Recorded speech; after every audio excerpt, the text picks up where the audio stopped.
"Sir, I'm scared. Mom won't wake up." The little girl said it to the wrong man on the wrong street in the middle of a Boston snowstorm. Or maybe for the first time in her life, she had found exactly the right one. She was 4 years old, walking alone with bare hands, a red coat too thin for January, and a voice so small the wind nearly stole it. The man she stopped was Grant Callahan, a crime boss feared from the harbor to South Boston. Men twice her size crossed the street to avoid him, but she didn't know his name. She only knew her mother was on the kitchen floor. And when Grant looked into that child's terrified eyes, something buried in him broke open.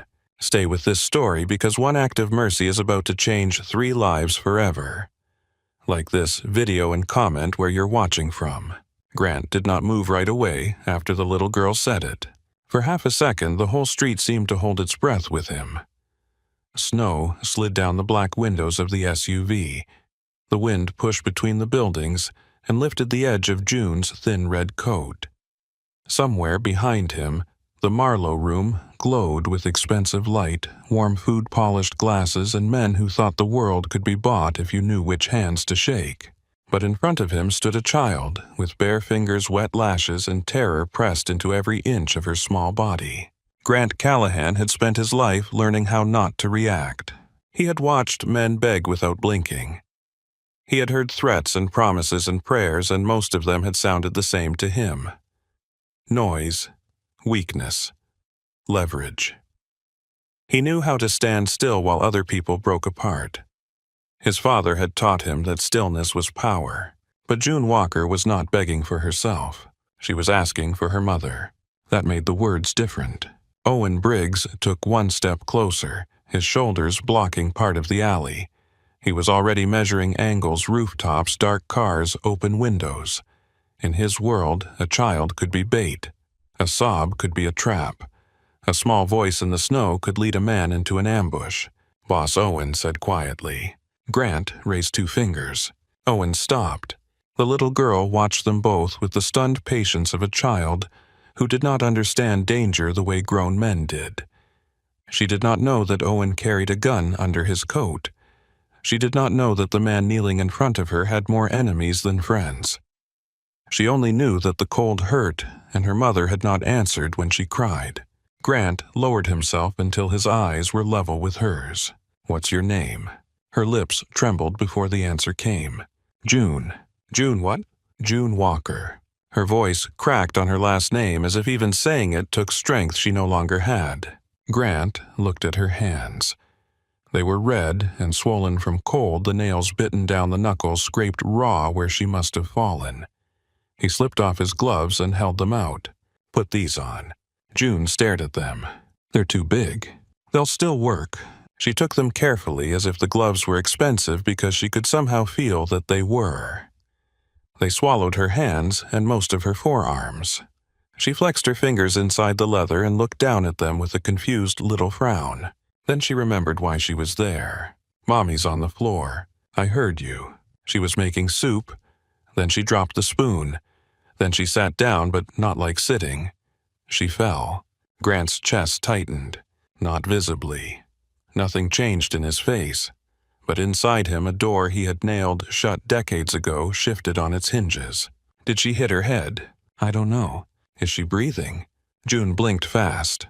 I put my cheek by her mouth like she does when I pretend to sleep. I think so. Grant looked toward the SUV. Owen, call it in. Ambulance to East Boston. Near St. Bridget's Church. Tell them possible diabetic crisis and unconscious adult female. Owen had his phone out before Grant finished. June looked up at Grant. You know where St. Bridget's is? Yes. Do you know my house? No. She swallowed. I can show you. Grant stood and took off his black wool coat. The wind cut into his sweater immediately, but he did not react. He wrapped the coat around June's shoulders. It was far too large, falling past her knees, making her look like a tiny bird trapped in a curtain of a midnight cloth. June clutched the front of it. It's warm. Good. Are you cold now?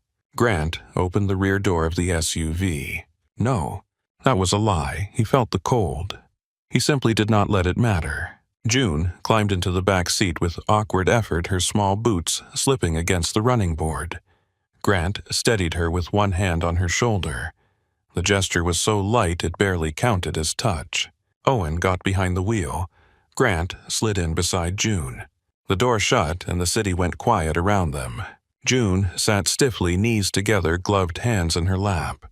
Her eyes moved around the vehicle. The stitched leather, the small lights in the roof, the tinted glass. She looked like she had entered another country.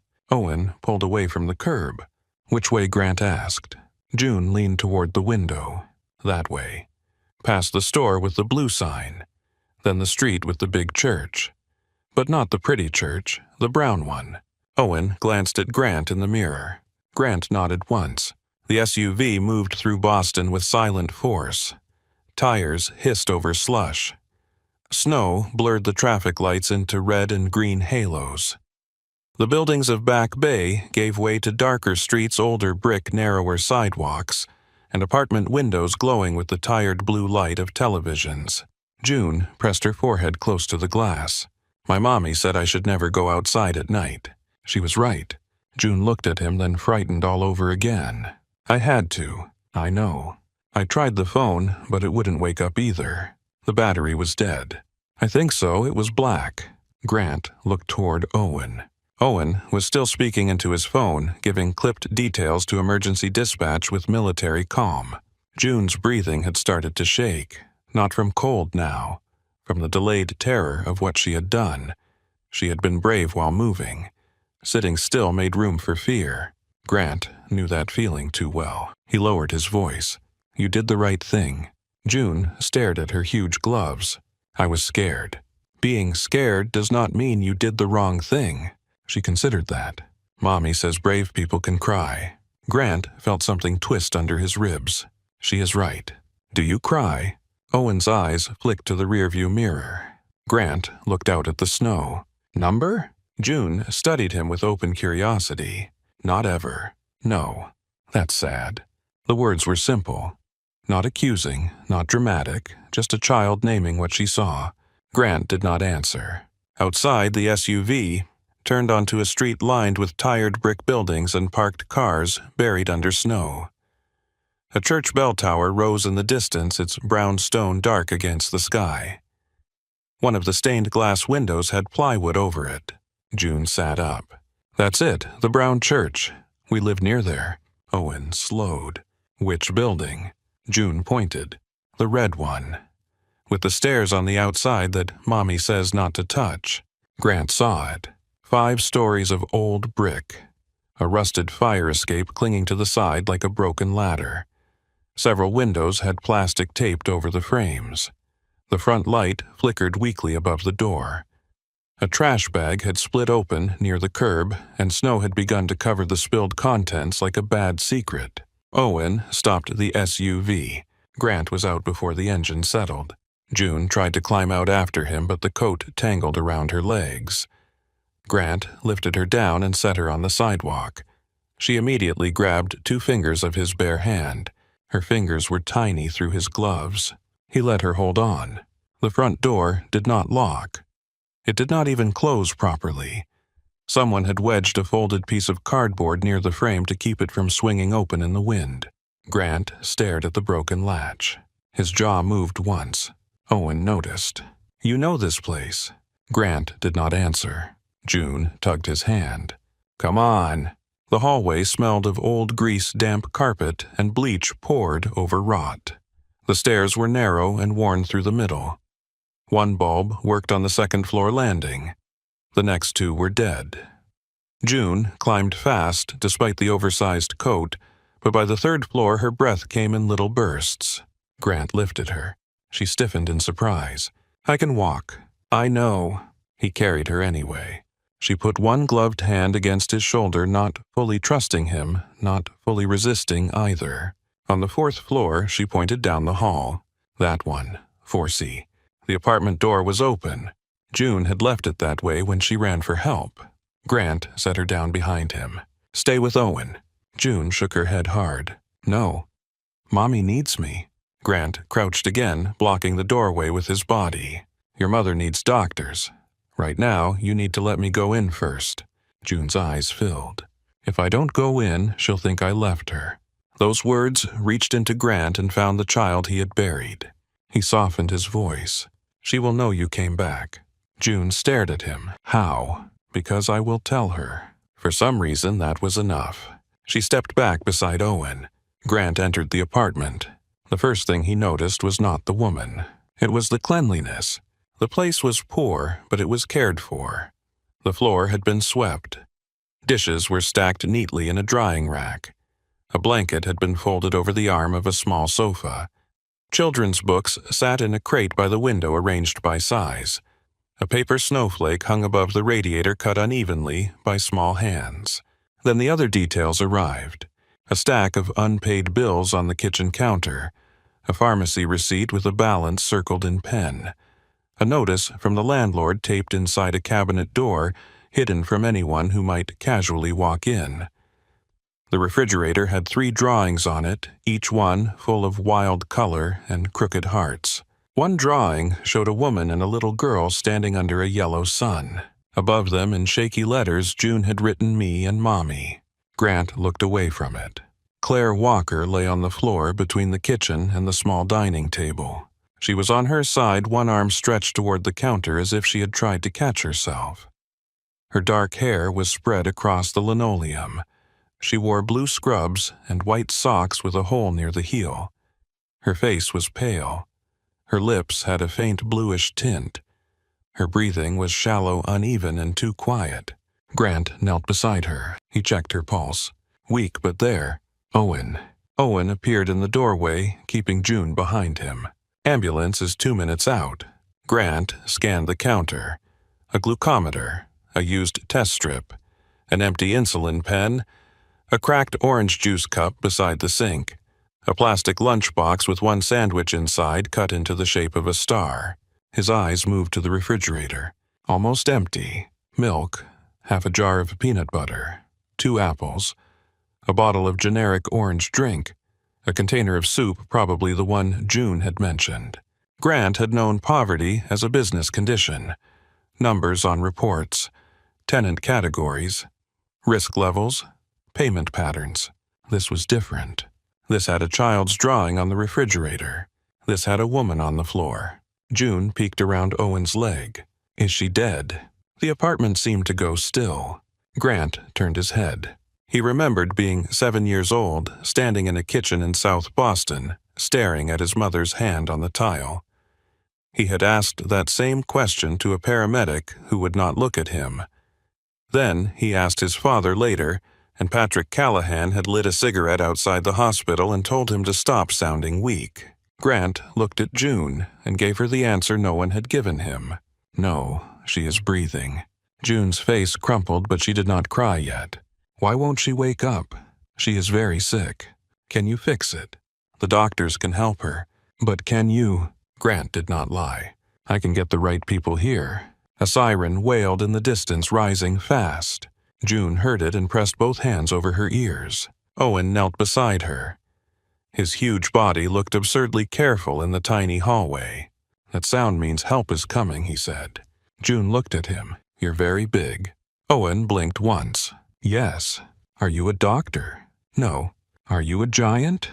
Owen glanced at Grant. Not officially. June did not smile, but her breathing steadied a little. The paramedics arrived, hard and fast, boots pounding up the stairs, bags swinging from their shoulders. Grant stood back as they crowded around Claire. He answered questions with the same precision he used in negotiations. Name unknown at first.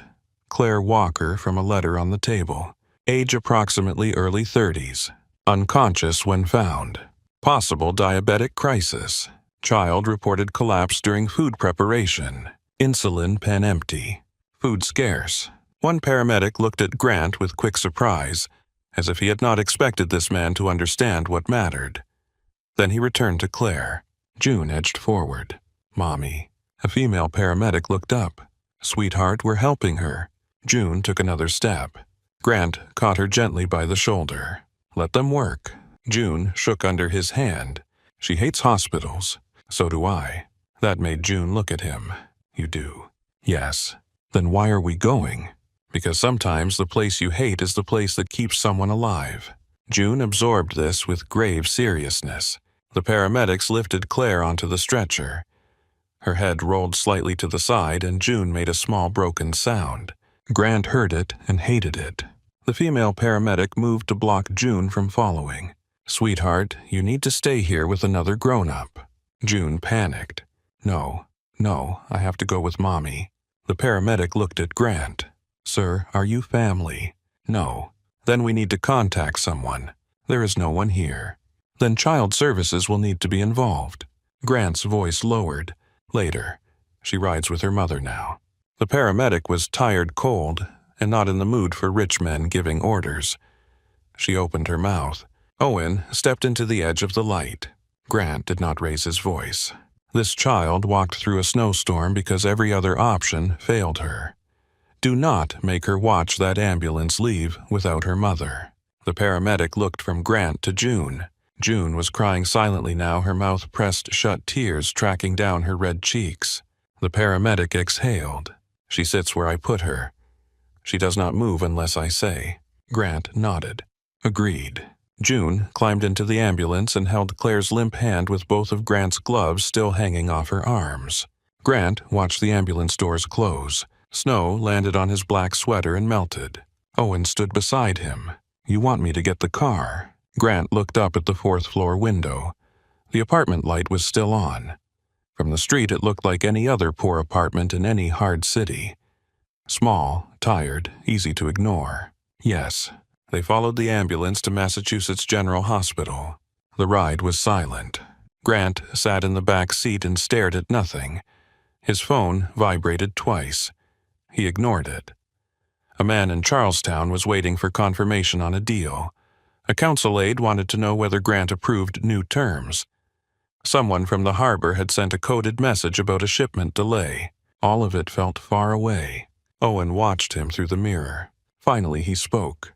You knew what to look for back there. Grant said nothing. Owen waited. Grant looked at the snow streaking across the window. My mother collapsed in front of me when I was 7. Owen's eyes shifted slightly. Grant never talked about his mother. She was making breakfast. Grant continued. His voice was flat, but not empty. That was worse. She dropped a glass. I remember the milk moving across the floor. I remember thinking I would be in trouble if it reached the rug. He stopped. Owen did not interrupt. I called her name until my throat hurt. I did not know what else to do. Owen slowed at a red light. Did she make it? Grant looked at him. No. The light turned green. Owen drove on. At the hospital, Claire was taken through emergency doors before Grant reached the entrance. June stood in the hallway with her arms wrapped around herself, swallowed by his coat. Her face pale under the fluorescent lights. The emergency room was full of winter misery. A man with frostbitten fingers cursed softly into a blanket. A teenage boy held a bloody towel against his eyebrow while his mother filled out forms. A woman in a business suit cried into her phone near the vending machines. Nurses moved with controlled exhaustion, their shoes squeaking across the polished floor. June looked very small in the middle of it. Grant walked to her. They took Mommy. I know. Can I go where she went? Not yet. Why? Because they need room to help her. June's mouth trembled. What if she wakes up and I'm not there? Grant crouched in front of her. Then I will tell her you are right here. You promise. Grant held her gaze. Yes. A nurse approached them. Her name badge read Tara. Are you the father? No. Relative. No. Tara's expression changed. Not unkindly, but with caution. And the child. June Walker. Her mother is Claire Walker. She was brought in unconscious from East Boston. Tara glanced at Owen, then back to Grant. Sir, if you are not family, we need to call child services. I understand. June's hand shot out and grabbed Grant's sleeve. Number. Tara softened. I know, sweetheart. June hid behind Grant's coat. Grant looked at Tara. Do what you have to do. But she stays near her mother. That may not be up to me. Then bring me the person it is up to. Tara met his eyes and realized he was not threatening her. That somehow made him more difficult. I'll get the charge nurse. Thank you. Grant meant it. June whispered, "Are they taking me?" No, you don't know. Grant paused. That was true. Children had a way of finding the weak joints in adult certainty. No, he said carefully. I do not know everything, but I am here, and I am not leaving you alone. June stared at him for a long second. Then she leaned against his arm. Barely. It was the smallest weight in the world. Grant felt it like a vow. They waited near the hallway outside emergency treatment. Grant bought June hot chocolate from a vending machine. It came out too thin and too sweet in a paper cup that was too hot for her to hold. He wrapped napkins around it and placed it carefully in her gloved hands. June took one sip. Mommy says hot chocolate is for snow days. This is a snow day. She means good snow days. Grant looked toward the doors where Claire had disappeared. I see. June took another sip. Mommy makes it with milk when we have milk. Grant watched her. And when you do not. June shrugged. Water's okay if you stir it a lot. Owen turned away slightly. His jaw worked once. Grant said nothing for a moment. Then June added very softly, Sometimes Mommy says she already ate, but her stomach makes noises. Grant's hand curled slowly into a fist beside his knee. She gives me the big piece, June said. Even when I say I can take the little one. The emergency doors opened. A doctor stepped out pulling off gloves as he moved. He scanned the hallway. Family for Claire Walker. Grant stood. June stood too, spilling a little hot chocolate onto the floor. The doctor looked at Grant. You are Grant Callahan. I brought her in with her daughter. The doctor's face registered the name, then suppressed the reaction. He glanced at June and chose his words carefully. She is alive. She is critical, but responding. Severe hypoglycemia complicated by diabetic ketoacidosis. She is dehydrated and malnourished. We have her on IV fluids and insulin. We need to monitor kidney function. June looked up. Is Mommy waking up? The doctor knelt, which Grant noticed. Not right now, sweetheart. Her body is very tired. We are helping it rest and get stronger. Did I make her get sick because I asked for soup? The doctor's face changed. No, absolutely not. June did not look convinced. Grant crouched beside her. June, look at me. She did. This is not your fault. But I was hungry. Children are supposed to be hungry. Mothers are supposed to feed them. That is not a crime. That is love. June's eyes filled again. The doctor looked at Grant with something like surprise. Then he straightened. She will need at least 72 hours here, possibly longer. Whatever she needs, Grant said. There will be treatment planning, insurance review, medication access. Send the bills to me. The doctor blinked. Sir, that is not usually how this works. Grant pulled a plain white card from his wallet. No title. No company logo. Only a number. It is tonight. The doctor took the card slowly. I will have administration contact this number. Good. June tugged Grant's sleeve. Can I see Mommy? The doctor hesitated. For a minute. She will look scary because of the tubes, but they are helping her. June nodded hard. I can be brave. Grant looked down at her. You already were. Tara led June into the room. Grant followed only to the doorway. Claire lay in the hospital bed, smaller now, somehow surrounded by machines. Her face had a gray cast under the bright lights. Her hair was tangled against the pillow. An IV ran into her arm. Another line disappeared under the blanket. The monitor beside her blinked and beeped with mechanical patience. June climbed onto a chair and took her mother's hand. Mommy, I found a man. He has a big car. His pancakes are probably bad because he looks like he doesn't cook, but he helped. Tara glanced at Grant. Grant looked away. June leaned closer. You have to wake up. I'm not mad that you scared me, but you have to wake up. Grant stepped back from the doorway. He had no right to that moment. In the hallway, Owen stood with his hands folded in front of him. You all right? Grant looked at him. Owen almost laughed at himself. Stupid question. Yes. A woman in a dark winter coat approached with a file tucked under one arm. She was in her late 40s with practical shoes, tired eyes, and the expression of someone who had spent years separating truth from performance. Mr. Callahan. Grant turned. Yes. I'm Denise Harper with the Department of Children and Families. Owen shifted. Grant did not. Denise looked him over, once not impressed by the price of his clothes or the silence around him. I need to speak with you about June Walker. She is with her mother. For now, her mother is incapacitated and there is no known legal guardian present. Her mother is expected to recover. That does not change the immediate issue. Grant's voice stayed calm. What is the immediate issue? That we have a minor child with no available parent for the night. Standard procedure is temporary foster placement until the mother can resume care or a suitable relative is found.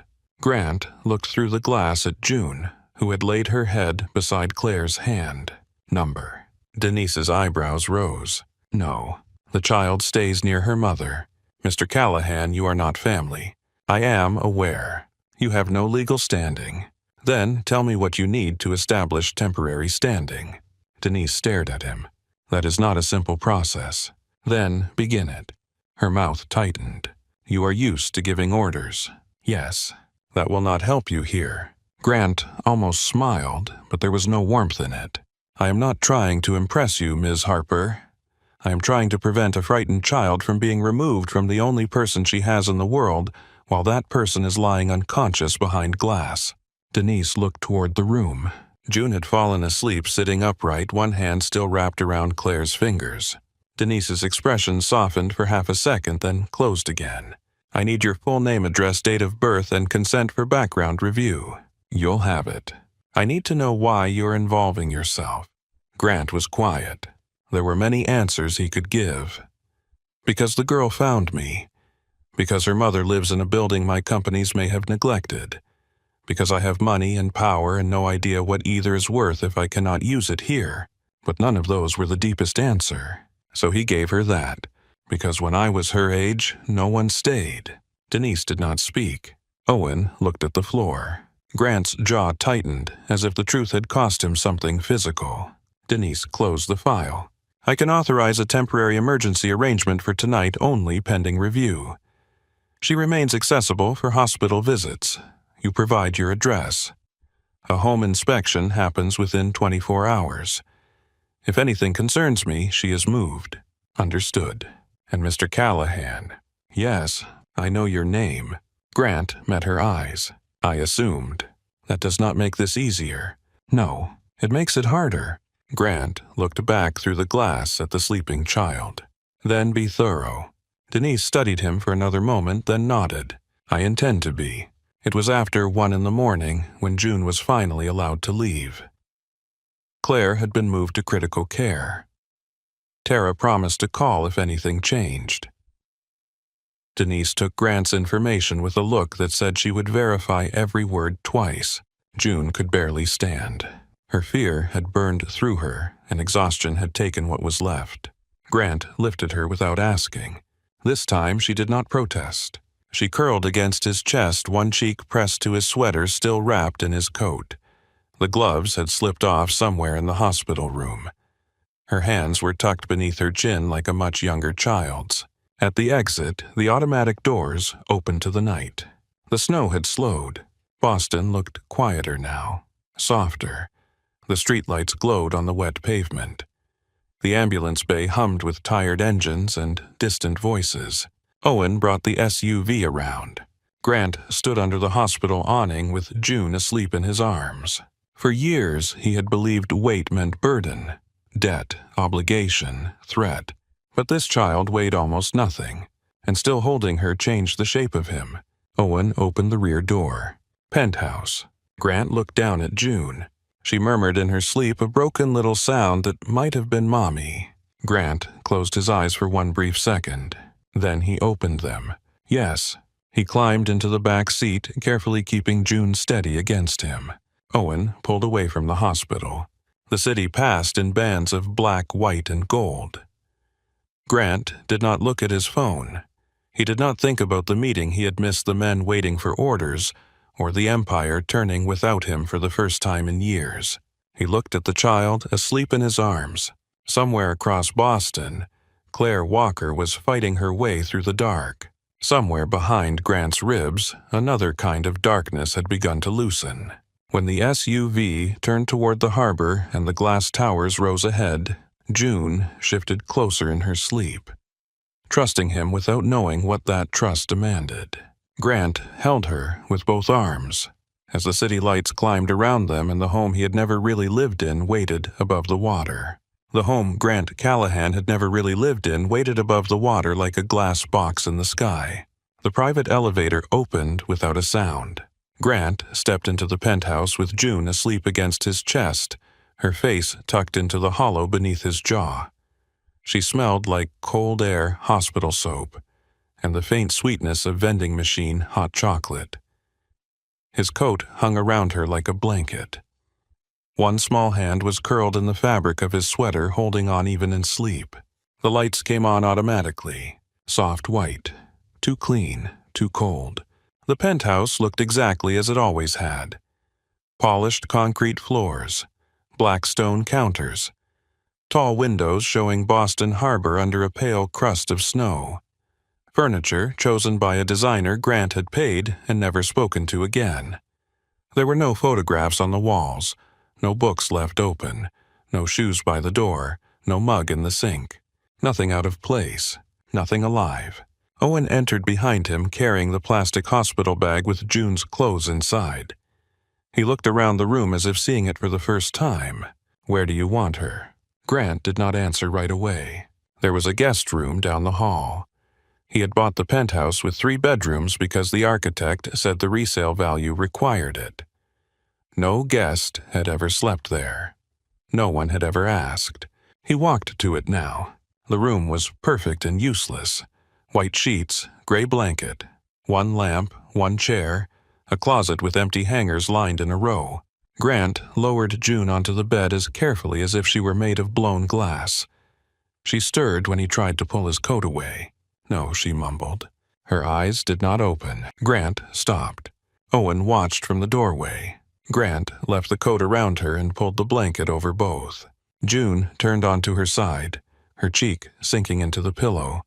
Her lips moved. "Mommy." Grant stood there longer than he meant to.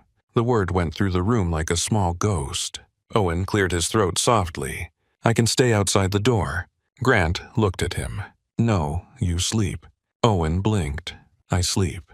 "You heard me." "That is new?" Grant gave him a look. Owen lifted both hands. "I'll be in the hall." Grant turned off the lamp but left the bathroom light on with the door cracked. He had read that somewhere on his phone in the hospital while June slept in the chair beside him. Children were afraid of unfamiliar dark. Children needed to wake and know where they were. Children needed adults who did not vanish. He stood outside the door after closing it halfway. His phone vibrated again. He looked down. 8 missed calls. 3 messages from Ray Sloan, 2 from Elliot Shaw, 1 from a harbor contact, 1 from a number that only called when something had gone wrong. Grant silenced the phone and placed it on the kitchen counter. The penthouse became quiet. Too quiet. Owen leaned against the far wall, arms crossed. "You told Denise Harper she could inspect this place tomorrow." "Yes." "She's going to look through everything." "Yes." "You have files here." "No, I have walls, windows, and bad art." Owen glanced at the large, abstract painting above the living room fireplace. "It is bad. It cost $80,000. Still bad." Grant looked at the guest room door. Owen followed his gaze. After a moment, he said, "She trusts you." Grant's face stayed still. "She is 4. That does not make it smaller." Grant looked at his hand. June's fingers had left faint wrinkles in the sleeve of his sweater. "I know." He did not sleep. At first, he sat in the living room because he wanted to hear if June woke up. Then he sat because sleep felt impossible. Then because the city outside the windows began to pale, and he realized night had passed without asking his permission. At 5:47, June screamed. Grant was on his feet before the sound finished. He moved down the hall fast, then stopped outside the room. The old version of him entered rooms like a command. But this was not a meeting. This was not a warehouse. This was not a man who owed him money. This was a terrified child in a strange bed. He stepped into the doorway and kept his hands visible. June was sitting upright, tangled in the blanket, and his coat eyes wide and wild. "Mommy," she cried. "Where's Mommy?" Grant lowered himself to one knee just inside the room. "June, it's Grant." She looked around like the walls had betrayed her. "I want Mommy." "I know. Where is she?" "At the hospital. The doctors are taking care of her." June's breathing came hard and fast. "I want to go now. We are going this morning. Now." Grant looked at the window. The sky was still dark. Visiting hours did not matter to him, but June needed food, clean clothes, and steadiness more than she needed speed. He spoke slowly. "We are going today." "I promised." Her face crumpled. "You said today. Is today now?" That stopped him. In a child's world, time was either now or too late. Grant nodded once. "Yes, today is now. We need to get you warm, fed, and dressed first. Then we go." June stared at him. "You won't leave." "Number. You won't go to work." The question landed strangely. Grant thought of the men waiting for him, the money moving the threats and favors and quiet machinery of his life. "Number." June wiped her face with the sleeve of his coat. "Do you have cereal?" Grant stood. He did not have cereal. He had coffee beans imported from Guatemala, sparkling water in glass bottles, 3 jars of olives, a wedge of cheese wrapped in paper, and a lemon that looked accused. He opened the refrigerator. June stood beside him, still half wrapped in his coat, her hair flattened on one side. She peered inside. "That's not breakfast." "No." "Do you live here?" "Yes." She looked up at him, deeply concerned. "Do you eat?" "Sometimes." "That's bad." "Mommy says people get cranky when they don't eat." Grant closed the refrigerator. "I have been informed." He called Owen. Owen answered from the hallway as his phone rang in his hand. "I am 10 feet away. I need groceries." Owen looked through the open kitchen doorway. "You need many groceries." For a child, Owen's expression shifted into a seriousness that would have been funny under different circumstances. "What does she eat?" Grant looked at June. "What do you eat?" June hugged the coat tighter. "Pancakes, cereal, bananas, noodles, chicken stars." Grant repeated it into the phone even though Owen was staring at him. "Pancakes, cereal, bananas, noodles, chicken stars." Owen nodded once. "Understood." June tugged at the hem of Grant's sweater. "Not the cereal with the old man on it." Grant looked at Owen. "Not the cereal with the old man on it." Owen left without comment. While they waited, Grant found a clean towel and one of his smallest shirts. It still hung to June's knees. He placed her clothes from the hospital bag into the washing machine and stood in front of the controls longer than he wanted anyone to know. June watched him from the laundry room door. "You don't know how." "I know how." "You're reading the buttons." "Because the machine has many options. My mommy just turns the knob." Grant pressed start. The machine hummed. June nodded as if he had passed a test. In the bathroom, he gave her a new toothbrush from an unopened package and turned away while she washed her face. She emerged with water on the front of his shirt and toothpaste near her chin. "Do you have a comb?" Grant opened a drawer. It contained shaving cream razors and a silver case with cufflinks he never wore. "Number." June sighed with the weary disappointment of someone much older. Owen returned 40 minutes later with 8 bags of groceries and the expression of a man who had survived combat but barely survived the cereal aisle. "There were too many kinds," he said. "I bought 4. None have old men." June inspected them from her stool. "This one has a tiger." Owen nodded. He seemed reliable. "This one has marshmallows." That seemed important. Grant unpacked the bags. Milk, eggs, bananas, apples, pancake mix. Syrup, soup, crackers, noodles. Frozen chicken shaped like stars. Yogurt, strawberries, a box of crayons, coloring books. A stuffed harbor seal children's shampoo, and a purple comb. Grant held up the comb. Owen looked away. It had sparkles. "I made a choice." June reached for the stuffed seal first. "What's his name?" Owen asked. June hugged it under her chin. "Captain Waffles." Owen nodded like a man receiving orders. "Good name." Grant attempted pancakes. The first one fused to the pan like evidence. The second came apart when he tried to flip it. The third was black on one side and pale on the other, a failure with ambition. June sat at the counter watching every move with solemn attention. "My mommy makes them round." "These are round." "No, that one looks like a boot." Owen coughed. Grant did not turn around. The fourth pancake came out close enough to food. The fifth looked better. By the sixth, Grant had found the right heat, the right timing, the precise moment when bubbles meant turn it over. He placed 3 pancakes on a plate, sliced a banana with the focus of a surgeon, and set the food in front of June. She picked up the fork with both hands. Grant waited. She took a bite. Her face gave away nothing. Then she swallowed. "They're bumpy." "Yes, but good." Grant felt a strange warmth rise through him. It was ridiculous. Embarrassing. Completely out of proportion. "Acceptable," he said. June took another bite. "Mommies are better, naturally. But you can practice." Owen turned toward the window, shoulders shaking once. Grant sat across from June with the black coffee he had forgotten to drink.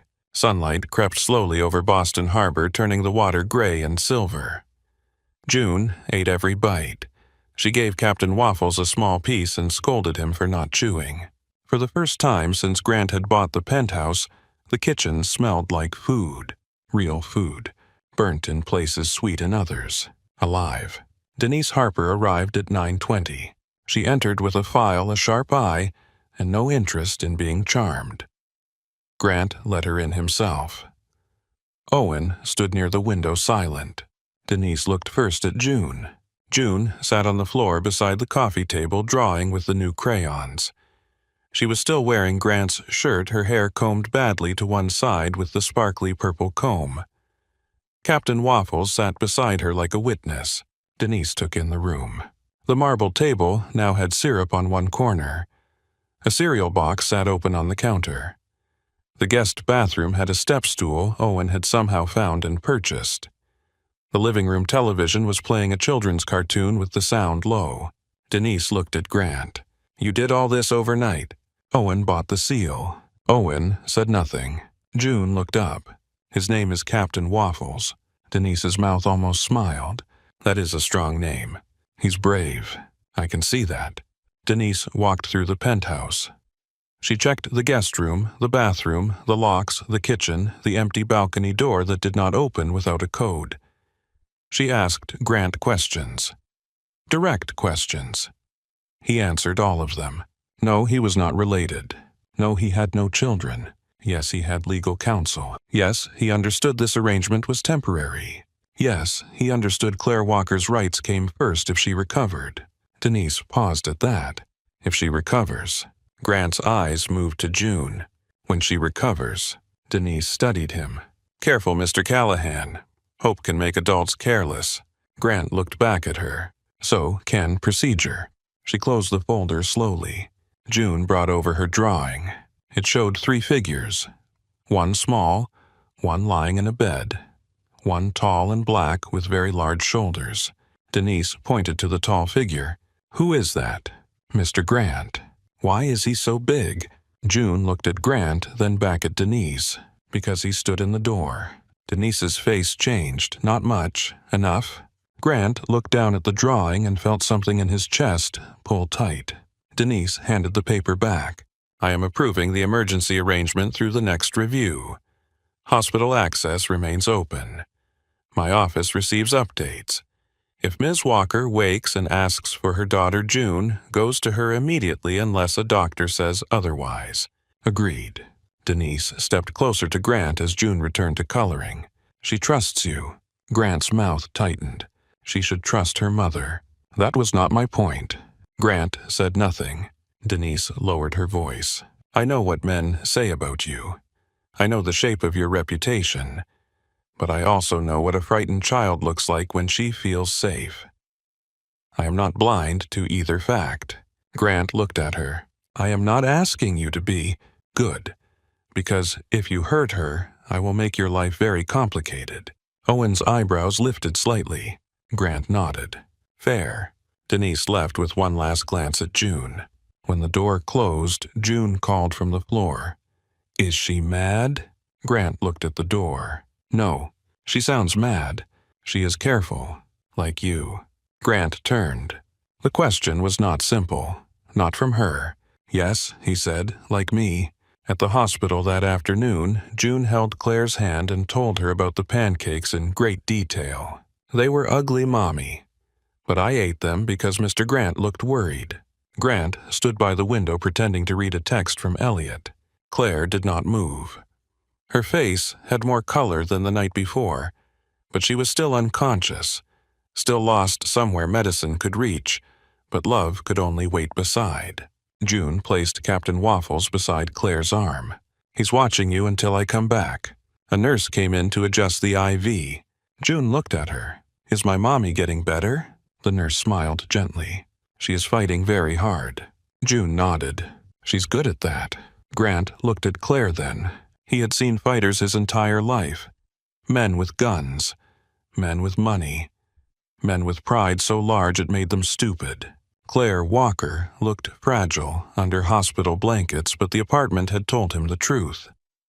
She had been fighting for years.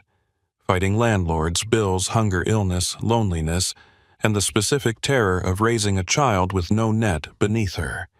She had fought until her own body collapsed under the terms. Grant looked away. He had spent years making sure men feared his name. Claire had spent years making sure her daughter had dinner. Only one of those things looked like strength in that room. That evening, after June fell asleep on the penthouse couch with Captain Waffles tucked beneath her chin, Grant sat at the kitchen counter with his laptop open. Owen placed a folder beside him. Property records. Grant opened it. Owen stayed silent. Grant read the first page, then the second. Then the chain of ownership, each company tucked inside another company, each signature hidden behind managers' trusts and liability shields. The East Boston building belonged to Harbor Line Residential Group. Harbor Line was owned by Beacon Harbor Holdings. Beacon Harbor Holdings was controlled by a private trust tied to Callahan Development. Grant sat very still. Owen watched him. It is yours, Owen said. Grant kept reading. The management reports were worse. Deferred maintenance, heating complaints, lock replacement delayed, mold remediation pending review, fire escape inspection marked non-urgent, tenant payment irregularities flagged, eviction recommendations submitted for Units 3, B, 4C, and 5A. 4C. Claire Walker. Grant looked at the line until the words blurred, not because of tears, because rage had a way of sharpening and distorting things at the same time. Who manages it? Local firm McCann Urban Properties. Who approved deferred repairs? Looks like regional operations. Who owns regional operations? Owen did not answer. He did not have to. Grant closed the folder. For years he had understood harm as an action.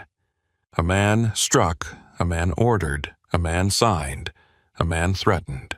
But this was harm by distance, harm by paperwork, harm by not looking. The broken lock on June's building was not an accident. The cold radiator was not fate.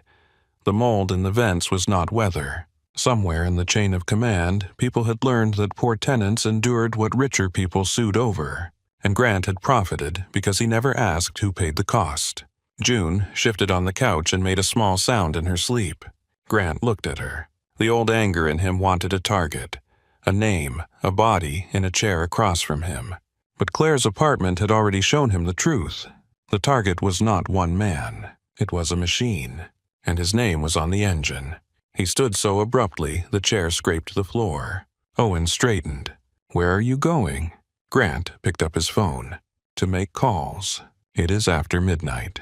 Good, they'll remember being woken. He called the head of Callahan Development first, then the property attorney, then the operations director. He spoke in a voice that made men sit up in bed and turn on lights. Repairs began in the morning. All buildings under Harbor Line received emergency inspection. All open heat complaints were to be resolved immediately. All exterior locks replaced within 24 hours. All eviction actions paused pending review. All medical hardship cases removed from automated collection. No one argued after the second sentence. When he finished the city outside, the windows was dark again. June still slept on the couch. Owen had not moved. Grant stood over the folder. Owen said, "That will cost." Grant looked at him. So did doing nothing. Owen nodded once. Grant walked to the couch and carefully lifted June. She curled into him without waking. This time he did not stiffen. His arms found the shape of holding her as if they had been learning while he was not paying attention. He carried her down the hall to the guest room. The bathroom light was still on. The blanket was folded back. As he laid her down, June opened her eyes halfway. "Did we see Mommy?" "Yes." "Is she still sleeping?" "Yes." June blinked slowly. "Are you still here?" Grant crouched beside the bed. "Yes." "Okay." She closed her eyes again. That was all. No speech, no gratitude, no fear. Just okay. Grant stayed there, one hand resting on the edge of the mattress until her breathing evened out. Then he stood and went back to the living room where the folder waited on the counter like a confession. At dawn, the first calls came in from East Boston. Maintenance trucks had arrived. Locks were being replaced. Heat crews were entering buildings. Tenants were confused, suspicious, and cold enough not to ask too many questions. Grant listened to the updates without satisfaction. It was not enough. It could not be enough. But for the first time in many years, he was not using power to make silence. He was using it to answer a small voice in the snow. At the hospital just after sunrise, Claire Walker's fingers twitched against the white sheet. June was not there to see it. Grant was. He had come early, leaving Owen at the penthouse while June slept. He stood near the window in Claire's room watching snow melt against the glass when the movement caught his eye. One finger, then another.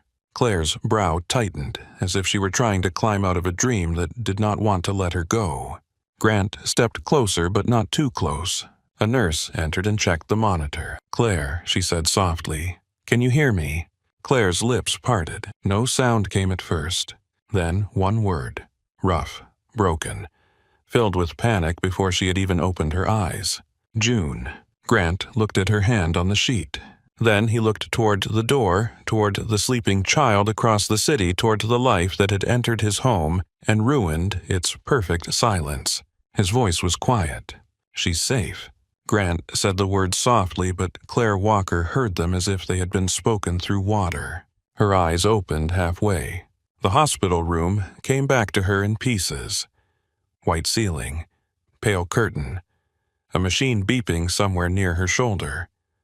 Cold tape on the back of her hand, the dry taste of medicine in her mouth. A light too bright above her. A man standing near the foot of the bed. Not a doctor, not a nurse. A stranger in a black sweater with tired eyes and a stillness that did not belong in hospitals. Claire tried to move. Pain answered first. Her body felt hollowed out, as if someone had taken all the strength from her bones and left only the shape of her behind. "June," she whispered. The nurse leaned over her. "Claire, you're at Massachusetts General. You were brought in 2 nights ago. You were very sick, but you're stable now." Claire heard the words, but they passed around the only thing that mattered. "My daughter." "She's safe," the nurse said again. Claire's eyes moved back to the man. "Where?" Grant stepped closer slowly enough not to startle her. "With my security at my residence." She ate breakfast. "She saw you yesterday. She left you a stuffed seal named Captain Waffles." Claire stared at him. The name was so exactly June that it hurt. Her lips trembled, but her eyes sharpened. "Who are you?" "Grant Callahan." The room seemed to contract around that name. Claire knew it. Not from newspapers. Men like him kept their names out of the places decent people looked. She knew it from growing up in neighborhoods where adults stopped talking when children walked in. She knew it from whispers near corner stores from a landlord who once bragged about knowing a Callahan man from old men outside bars who lowered their voices when black cars passed. Grant Callahan. Harbor money. Union money. South Boston blood. A man who did not need to threaten people because the threat had already arrived before him. Claire tried to sit up again. The machine protested. The nurse reached for her shoulder. "Claire, please." Claire pushed weakly against her hand. "You gave my daughter to him." Grant did not flinch. "She came to me." "That is not an answer." "No," he said. "It is the truth." Claire's breathing grew uneven. "Where is she?" "I can bring her." "Now." The nurse glanced at the monitor. "You need to stay calm." Claire turned her head, and for the first time her voice found some strength. "I will be calm when I see my child." Grant nodded once. "I'll get her." He left before the nurse could tell him visiting rules or medical limitations. In the hallway, Owen was waiting near the vending machine's phone in hand. "She awake?" "Yes." "And she knows my name." Owen's face told him that was enough. Grant called the penthouse. June answered on the third ring with Owen's backup phone, breathing hard as if she had run across the room to grab it. "Mr. Grant, your mother is awake." The line went silent. Then June made a sound too small to be a word. Grant closed his eyes for a second. "We're coming to get you." "Can I wear my red coat?" "Yes." "And bring Captain Waffles?" "Yes." "And the picture?" "Yes." June whispered. She woke up. Grant looked through the glass wall into Claire's room. Claire was watching him from the bed, pale and furious and alive. "Yes," he said. She woke up. By the time Grant returned with June, the child was nearly shaking apart from excitement and fear. She had insisted on carrying the drawing herself. Captain Waffles was tucked under one arm. Her red coat was zipped crookedly over a clean sweater Owen had bought because he claimed the store employee said it was suitable for emotionally significant hospital visits. Grant did not ask what that meant. June saw the room number and ran. "Mommy." Claire opened her arms before June reached the bed. The child climbed up awkwardly, careful of the tubes, only because the nurse caught her elbow. Then she collapsed against Claire's chest with a sob that sounded too large for her body. Claire held her as if the world were trying to take her again. "Oh, baby. Oh, my baby." June buried her face in her mother's neck. I found help, Mommy. I did. I know you did. I was so scared." Claire's face broke. I'm so sorry." Grant stood in the doorway and did not enter. He watched for one breath, then looked away. Some things were not meant to be witnessed too closely. Reunion was one of them. Grief was another. A mother apologizing to her child for almost dying was both. Owen stood behind him in the hall. "You all right?" Grant looked at him. Owen raised one hand. "I know, stupid question." Inside the room, June pulled back and grabbed Claire's face with both hands. "Don't sleep like that again." Claire tried to smile, but it failed. "I'll try not to." "No, promise." Claire closed her eyes. The word had weight. Grant knew that. Claire knew it too. "I promise I will do everything I can to stay healthy." June studied her. "That is a long promise. It is the honest kind." June seemed to accept that. Then she looked over her shoulder. "Mr. Grant is here." Claire's eyes moved to the doorway. Grant stepped in only because June had made him part of the room. Claire looked smaller in the bed, but not weaker. Her body had failed her. Her will had not. "Mr. Callahan," she said. "Claire." The use of her first name made her eyes narrow. "Mrs. Walker." "That's not my name anymore." Grant absorbed the correction. "Claire." June sat upright against her mother's side. He made pancakes. Claire blinked. He did what? They were bad first. Then they were bumpy. Then they were okay. Grant looked at the wall. Claire almost smiled, almost. "Did he burn the pan?" June nodded solemnly. "A lot." The nurse adjusted the IV and tried not to laugh. Claire looked at Grant again. "Thank you for feeding her. You do not have to thank me for breakfast. I decide what I thank people for." There it was. Pride, exhaustion, suspicion. The fierce instinct of a woman who had learned that kindness usually came with hooks. Grant inclined his head. "Fair." Claire watched him for a moment. "Why did you take her?" "Child Services wanted temporary placement. And you thought you were better. Number. Then why?" Grant looked at June, who was smoothing Captain Waffles against the blanket beside Claire's arm, because she was afraid. Claire gave a sharp little laugh with no humor in it. A lot of children are afraid, Mr. Callahan. I know. Do you? He met her eyes. Yes. Something in his voice made her pause. The room settled around them, filled with machine noise and June's quiet sniffles. Claire looked down at her daughter. What did I miss? June's words came fast. The ambulance was loud, and I got hot chocolate, and Mr. Grant has a house in the sky but no cereal, and Owen bought Captain Waffles, and there's a lady named Denise who sounds mad, but is actually careful, and I left you a picture and I told you to wake up. Claire touched June's hair. I heard you. June's eyes widened. You did. I think part of me did. June pressed closer, satisfied by magic. Grant stayed near the doorway. Claire noticed. You don't come in unless invited. Not always. But here. Here, yes. Claire studied him as if he were a chart with missing data. You're not what I expected. Grant's mouth barely moved. You are exactly what I expected. Claire's face cooled. And what is that? A mother who is angry because she was helpless for 2 days. Her eyes flashed. I am not helpless. No. Grant's voice remained calm. That is why being unable to protect your daughter hurt more than the illness. Claire stared at him. For a second, the room had no sound but the monitor. Then Claire looked away. I need to know what happened. The doctor came later and explained with careful patience. Severe diabetic crisis. Dangerous blood sugar swings. Dehydration. Malnutrition. Kidney stress. Insulin interruption. Missed meals.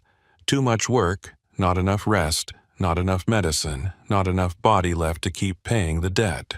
Claire listened without looking at Grant. Her hand stayed in June's hair. When the doctor mentioned medication access, her fingers tightened. How long am I here? At least another few days, the doctor said. I have shifts. You are not returning to work this week. Claire gave him a look that had probably sent weaker men backward. I cannot miss work. You almost died. I heard you. The doctor paused. Grant watched Claire do the math in her head. Rent, groceries, medicine, child care, lost wages, hospital bill. Every number was a hand around her throat. The bill, she said. Handled, Grant said. Claire turned to him slowly. No. Grant said nothing. No, she repeated. You do not pay for me. I already told administration to send it to me. Her face changed from pale to flushed. You had no right. You were unconscious. That does not make me yours to manage. Grant accepted the words because they were true. No, it does not. Then undo it. I can't. You can do whatever men like you do. Not this. Claire's eyes shone with anger, and beneath it, something more dangerous. Shame. Grant hated seeing it there. This is not charity, he said. She laughed once. Of course it is. No. Charity is when people give what they can spare and walk away feeling clean. Her mouth closed. Grant continued. This is restitution. Claire stared at him. For what? Grant did not answer in front of June. Claire saw that too. She looked down at her daughter. June, can you go with Nurse Tara for a minute and pick me out some ice chips? June frowned. I don't want to leave. I know, just to the desk and back. June looked at Grant. He said, I'll stand right here. June considered the geography of safety. Mother in bed. Grant by door. Nurse outside. Acceptable. Captain Waffles stays with Mommy. Agreed, Claire said. When June left with Tara, Claire's face changed. The softness vanished. Talk. Grant closed the door halfway, not fully. I reviewed the building. What building? Your apartment. Claire's expression hardened. What about it? The ownership chain connects to one of my companies. Silence. Claire looked at him as if he had struck her. You own my building. Through several layers. That means yes. Yes. Her breathing changed. Grant took one step closer, then stopped when her eyes warned him not to. The broken lock.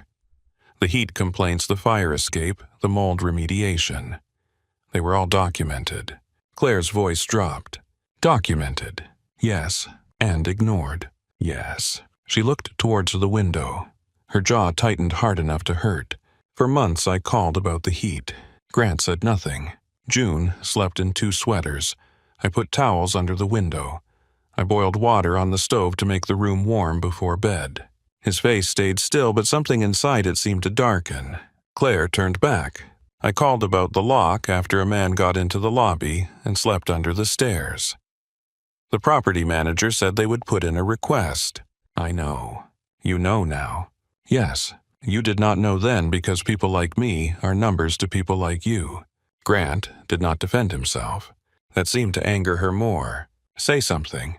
You're right. Claire blinked. The answer gave her nowhere to put the next blow. You don't get to be noble because you admit it. I know. You don't get to buy your way out of what that building did to us. I know. Her eyes filled, but she refused the tears. I almost died on a floor you owned.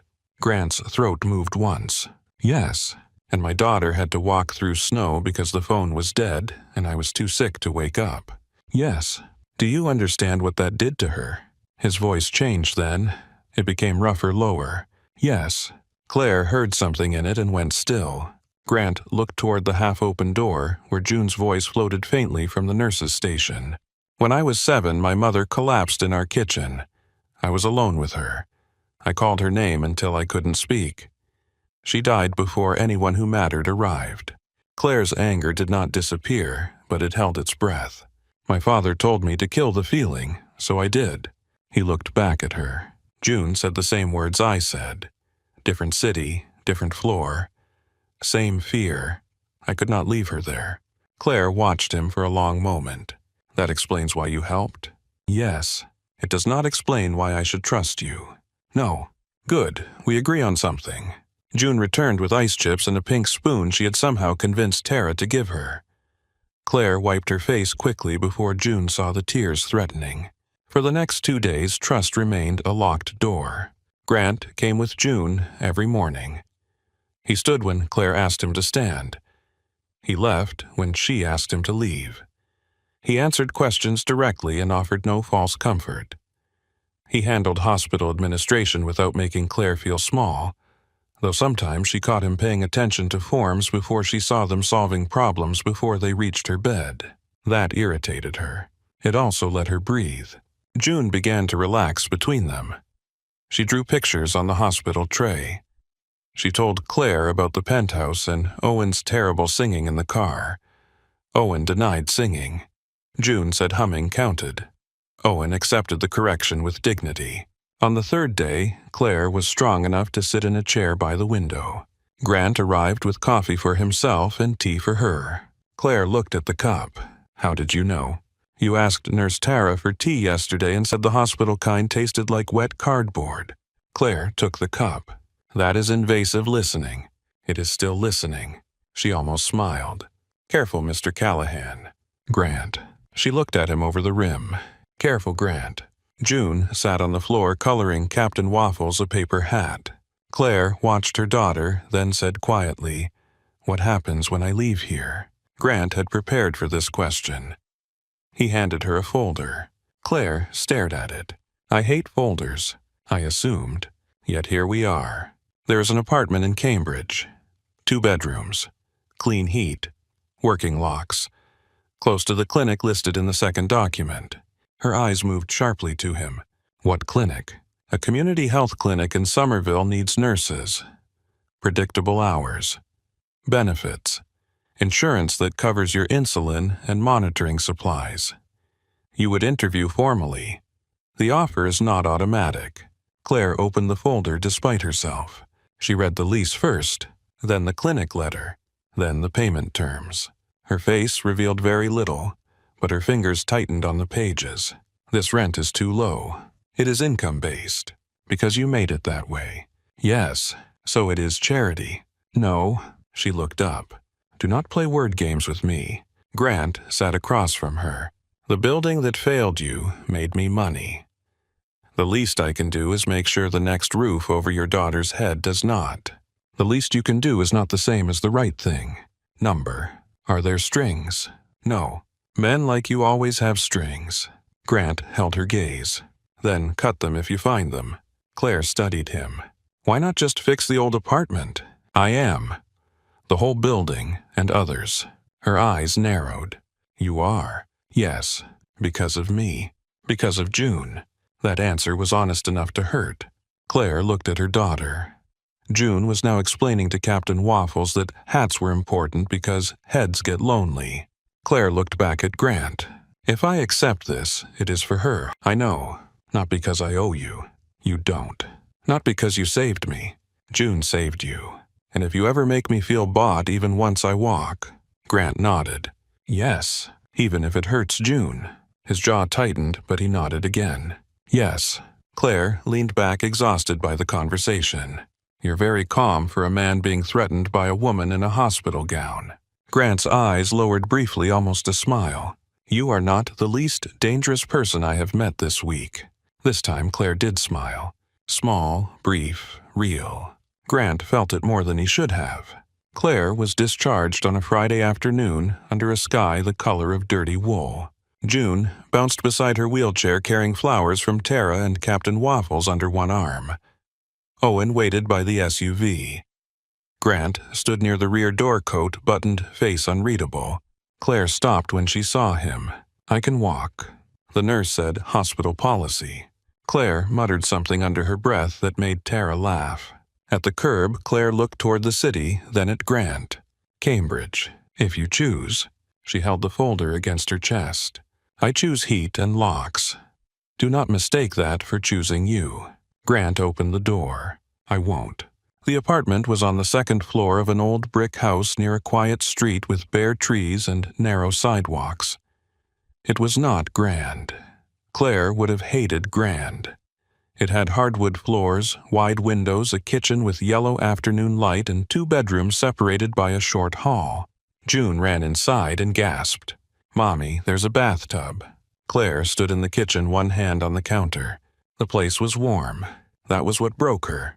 Not the size, not the clean tile, not the full refrigerator. Warmth. She covered her mouth with one hand, turning away from June. Grant saw and looked toward the window instead. June ran from room to room, giving Captain Waffles a tour.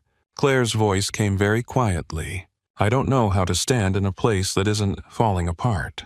Grant did not move. Take your time. She laughed under her breath, but it shook. You say that like, time is something people have. Tonight you do. Claire turned back. Her eyes were wet but fierce. You keep saying the right thing. It makes me suspicious. I say plenty of wrong things. Name one. Grant thought.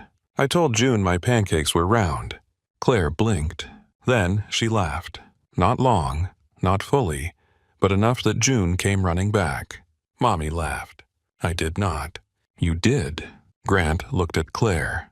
Claire looked away, but the corner of her mouth stayed soft. The refrigerator was stocked. Too stocked. Claire opened it and stared. Grant. June helped choose. There are 12 yogurts. She was persuasive. They are all strawberry. She was very persuasive. Claire closed the fridge slowly. She looked tired enough to fall asleep standing up, but there was color in her face now. Anger had given way to something more fragile. Relief, maybe. Fear of relief. June tugged Grant's sleeve. Stay for dinner. Claire opened her mouth to correct her, then stopped. Grant waited. He would not accept the child's invitation without the mother's. Claire saw that too. She leaned against the counter. It is just spaghetti. Grant said I like spaghetti. You look like you eat steak in rooms with no windows. I also like spaghetti. June clapped once. Then stay. Dinner was simple. Boxed pasta, jarred sauce, garlic bread. Claire found in the freezer and pretended not to notice someone had bought. June sat on a cushion because the chairs were too low for her. Grant sat across from Claire at a kitchen table that had scratches in the wood and one leg slightly shorter than the others. It was the best meal he had eaten in years, not because of the food, because June talked through most of it, because Claire corrected her gently, because the radiator clicked, because the window fogged at the edges, because no one at the table wanted anything from him except to pass the cheese. After dinner, June demanded a story. Not from a book, make one. Grant looked at Claire. She lifted her tea. You survived Boston politics. Surely you can survive a bedtime story. June climbed onto the couch and patted the spot beside her. It needs a sea monster. Grant sat carefully, and a Princess June added, of course, and someone grumpy. Claire looked into her tea. Interesting requirement.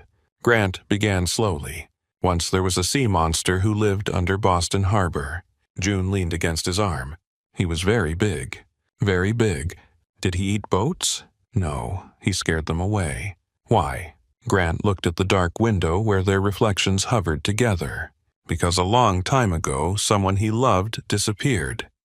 After that, he thought if everyone stayed away, nothing could hurt him. June was quiet. Claire was too. One night, Grant continued a little princess rowed out in a tiny boat. Everyone told her not to go near the monster. They said he had sharp teeth and colder eyes than the sea. But the princess knocked on the water anyway. June whispered, "What did she say?" Grant looked down at her. "She said I am scared, but I need help." Claire's fingers tightened around her cup. The monster came up from the dark. He tried to roar. He tried to make the waves rise, but the princess only looked at him and said, "You are not as scary as you think." June's eyelids grew heavy, and then the monster did something he had never done before. What? He listened. June fell asleep before the ending. Grant sat very still with her head against his arm. Claire stood in the kitchen doorway watching him with an expression he could not read. After a while, she crossed the room and lifted June carefully. Grant helped only when Claire allowed it. They tucked June into her new bed. Captain Waffles went under one arm. The nightlight glowed soft gold near the door. In the hallway, Claire leaned against the wall. "She trusts you." Grant nodded. "I know.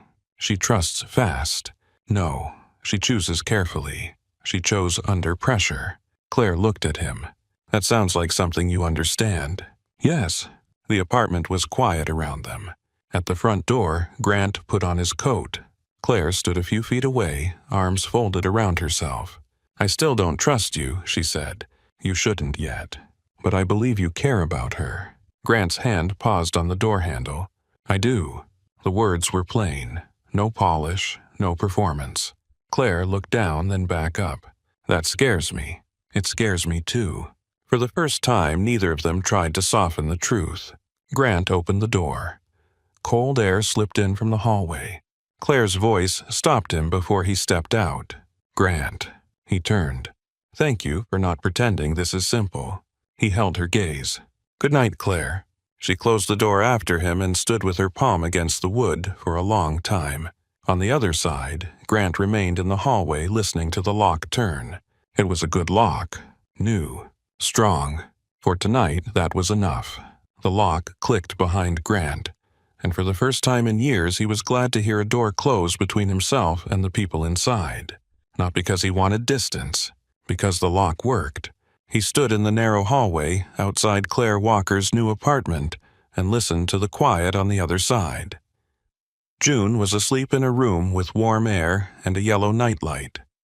Claire was inside with medicine and the cabinet food in the refrigerator and windows that did not breathe cold into the corners. It should have been a small thing. A working lock, heat, groceries, a clean bed. But Grant had spent enough time in the shadows of powerful men to know that safety was never small to people who had lived without it. Owen waited by the stairs, one shoulder against the wall. "You staying out here all night?" Grant looked at the door for another second. "Number. You thought about it?" "Yes." Owen nodded, as if that answer made sense. They walked down to the SUV without another word. Snow had stopped falling, but the sidewalks still shone under the streetlights. Boston looked clean for the moment, which was a lie cities told after storms. Grant got into the back seat and looked up at Claire's window. The curtain moved once. She was watching. He did not wave. She would have hated that. He simply waited until the curtain fell back into place, then said, "Drive."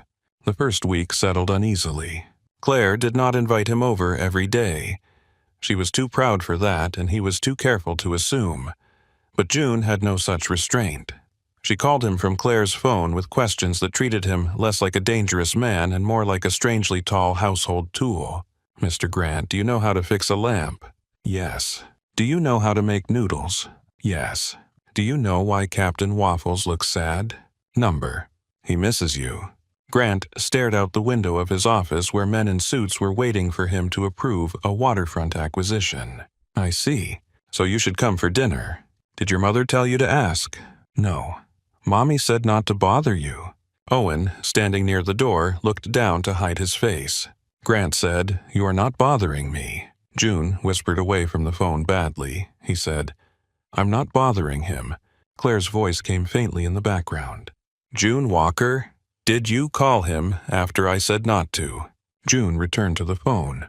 "I have to go." The line went dead. Grant looked at the dark screen. Owen cleared his throat. "You have a meeting." Grant put the phone in his pocket. "Move it." Owen's eyebrows rose. "All of it." Grant walked past him. "Yes." That evening, he arrived with a repaired lamp, 2 bags of groceries, and no explanation.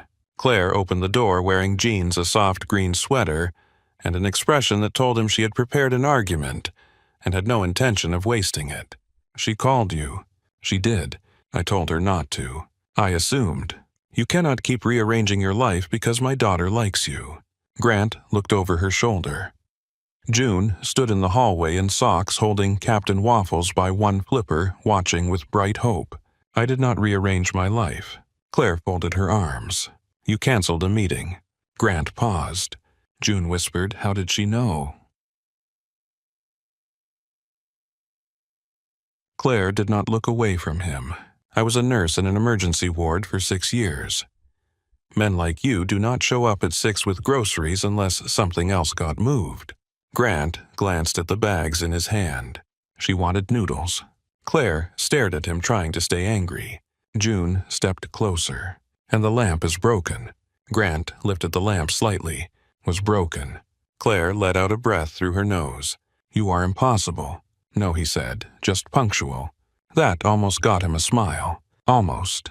Dinner became Tuesday, then Thursday, then Sunday breakfast, because June declared that pancakes required practice and Grant's progress needed supervision. Claire made coffee. Grant made pancakes. June graded them with the seriousness of a judge. "This one is good." Grant placed it on her plate. "This one looks like a cloud that got stepped on." He put that one on his own plate. Claire leaned against the counter, watching him without meaning to. He no longer looked lost in her kitchen. He knew which cabinet held the plates.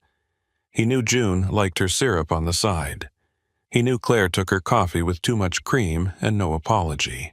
He learned quietly. That was what unsettled her. Derek had learned loudly. He used to announce every small kindness until it became a debt. If he cooked, she heard about it for a week. If he bought flowers, he expected admiration. If he held Lily as a baby, he made sure every woman in the room saw him doing it.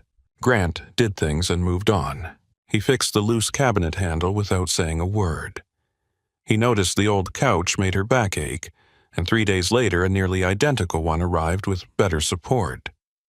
When she confronted him, he looked almost confused. "The other one hurt you. That does not mean you replace my furniture. It was not structural to your identity. It was my couch. It was a punishment device with cushions." June bounced on the new one. "This one is better, Mommy." Claire pointed at Grant. "You are creating a witness problem."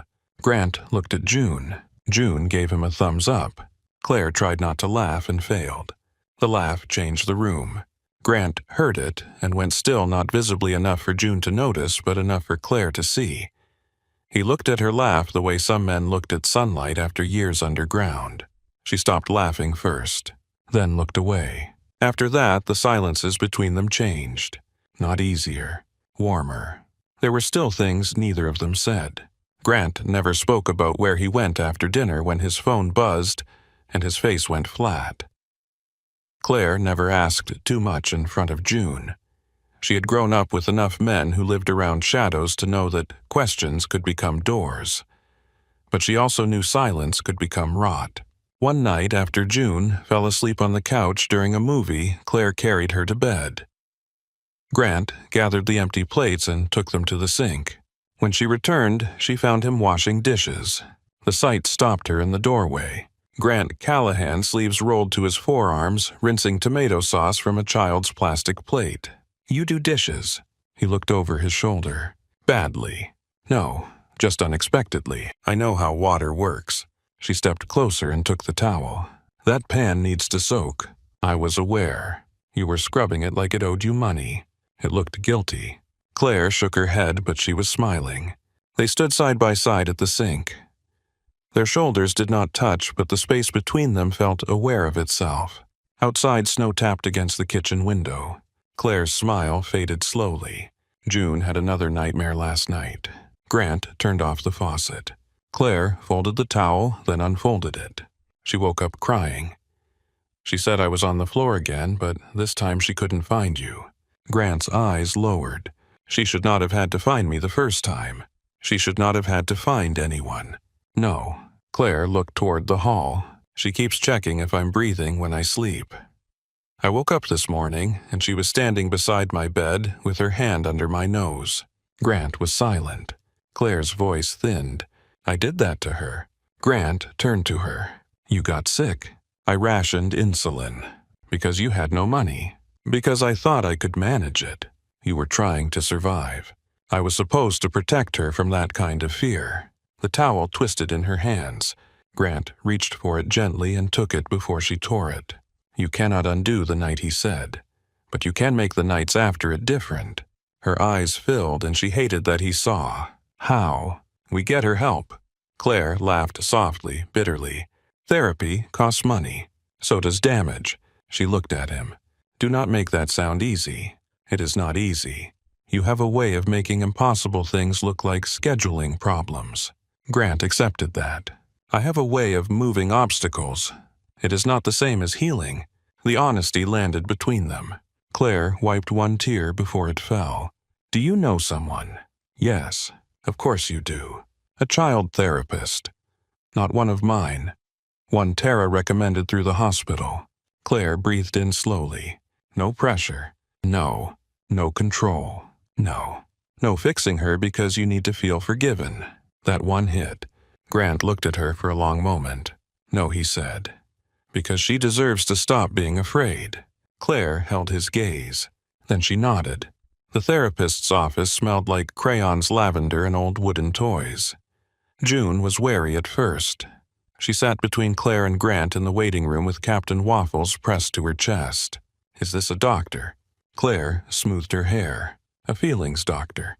June frowned. "My feelings are not sick." Grant crouched in front of her. "No, they are loud." June thought about that. "They are loud at night. Then maybe she can help them use quieter voices." June considered this with grave suspicion. The therapist, Dr. Hannah Price, had silver hair, warm eyes, and a voice that did not rush. She did not force June to talk about the night in the snow. She let her draw. The first drawing was a little girl standing outside a dark building. The second was a woman lying on the floor.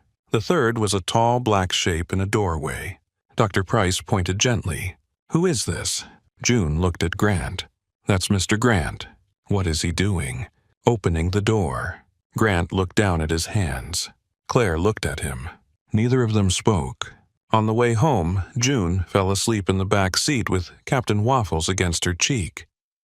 Claire sat beside Grant in the quiet of the SUV. Owen drove with the radio off. Claire watched the city pass.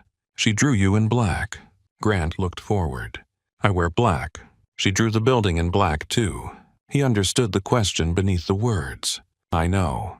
She is putting you close to the scary thing." "Yes, but not inside it." Grant turned his head. Claire was still looking out the window. "That matters," she said. He did not know what to say to that, so he said nothing. The properties became a second storm. Grant ordered inspections across every building under Harbor Line and Beacon Harbor. The reports came back ugly. Not all of them. Enough. Heat complaints buried in management software. Mold cases closed without remediation. Rent pressure on tenants who had medical hardship. Contractors paid to patch problems instead of repair them. Grant read every file. Then he called meetings that made grown men sweat. At one such meeting, 10 executives sat around a polished table on the 26th floor of Callahan Development. They had expected anger. They had prepared explanations. Weather delays, budget constraints, vendor problems, tenant misuse. The usual language people used when suffering belonged to someone else. Grant listened for 12 minutes. Then he closed the folder. Every lock gets replaced. One executive shifted. Mr. Callahan with respect that is several hundred units. Grant looked at him. I can count. The cost will be considerable. Grant leaned back. So was the profit. No one spoke. Heat within code is not a luxury. Mold remediation is not optional. Fire escapes are not decoration. Medical hardship cases are reviewed by a person, not software. Another executive cleared his throat. This could create expectations. Grant's eyes moved to him. Yes. The man swallowed. Grant's voice lowered. People who pay rent may expect doors that lock and rooms that do not poison their children. We will endure the scandal. By the end of the meeting, 3 managers had been fired. 2 contracts had been canceled, and every property under the chain had emergency funding. Ray Sloan heard about it before lunch. He arrived at Grant's private office without being invited. Ray was 52, silver-haired, tailored, and smooth in a way that made sincerity impossible on his face. He had worked under Grant's father. He had survived every internal war by smiling at the man holding the knife and making sure it was never pointed at him for long. He poured himself a drink without asking. You're renovating East Boston. Grant did not look up from the report. I am repairing code violations. Ray smiled. Beautiful phrase, sounds clean. Grant signed a page. Say what you came to say. Ray sat across from him. Men are talking. Men talk because silence makes them nervous. They are saying you found religion. No, a woman then. Grant set down his pen. The air changed. Ray noticed. Of course he did. Men like Ray survived by noticing the smallest movements of dangerous people. That answers that, Ray said softly. Grant's face remained still. Careful. Ray lifted his glass. I am always careful. That is why I am alive. Then continue. Ray leaned forward. Your father understood something you are forgetting. Power is not money. It is fear. Tenants do not matter. Clerks do not matter. Nurses do not matter unless someone can use them against you. Grant stood. Ray looked up at him, and for the first time his smile thinned. Grant walked to the window. Below, Boston moved under gray winter light. Cars, people, smoke rising from rooftops. A city full of lives he had once treated as background. My father died alone in a room full of expensive things, Grant said. Ray's eyes sharpened. He built this. He built an empire no one wanted to come home to. Ray gave a short laugh. And what are you building, a nursery? Grant turned. A boundary. Ray's smile vanished. Meaning, Claire Walker and her daughter are not subjects for discussion. Not by you. Not by anyone. Ray stood too. Everything about you is subject for discussion. That is the cost of the chair you sit in.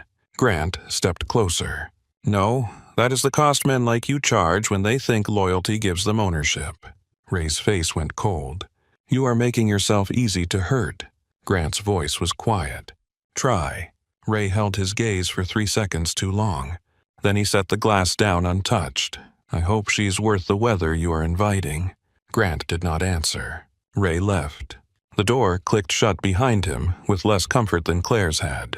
That evening, Grant came to dinner late. Claire had left a plate for him in the refrigerator with a note on top. Eat. 1 word, written in blue pen. He stood looking at it for longer than he should have. Claire entered the kitchen in socks hair loose around her shoulders. You look like you've never seen leftovers. I've seen them. Have you eaten them? No. She opened the fridge and handed him the plate. Microwave is above the stove. Press 1, then start. Try not to intimidate it.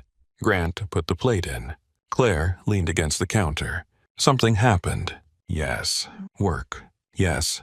Your kind of work or the kind with emails. His mouth tightened. Both. She studied him. You do that when you don't want to lie. Do what? Make your face empty. Grant looked at the microwave door. Claire's reflection looked back at him. There are men in my world who think caring about you makes me weak. Claire did not move. Does it? Yes. The microwave beeped. Neither of them touched it. Grant turned. It also makes me stronger. That is the part they do not understand. Claire folded her arms, but her eyes were softer now. Do you understand it? Number. That answer pulled a breath from her, almost a laugh, almost pain. At least you're honest. I am trying to be. Claire looked down. Grant. I cannot have June living inside a war. She won't. You cannot promise that. His silence told her he knew. I grew up around men who said they could keep danger outside the house, Claire said. They always thought danger listened to them because other men did. It doesn't. Grant stepped closer slowly. I know. Do you? Yes. She looked up. Then what am I supposed to do with this? Her voice broke slightly on the last word. This. Him. The warmth. The fear. The way June ran to the door when his car pulled up. The way Claire's own heart had started listening for his footsteps before her mind allowed it. Grant did not touch her. I do not know. The answer was so bare that it stripped the anger from her. I am not good at this, he said.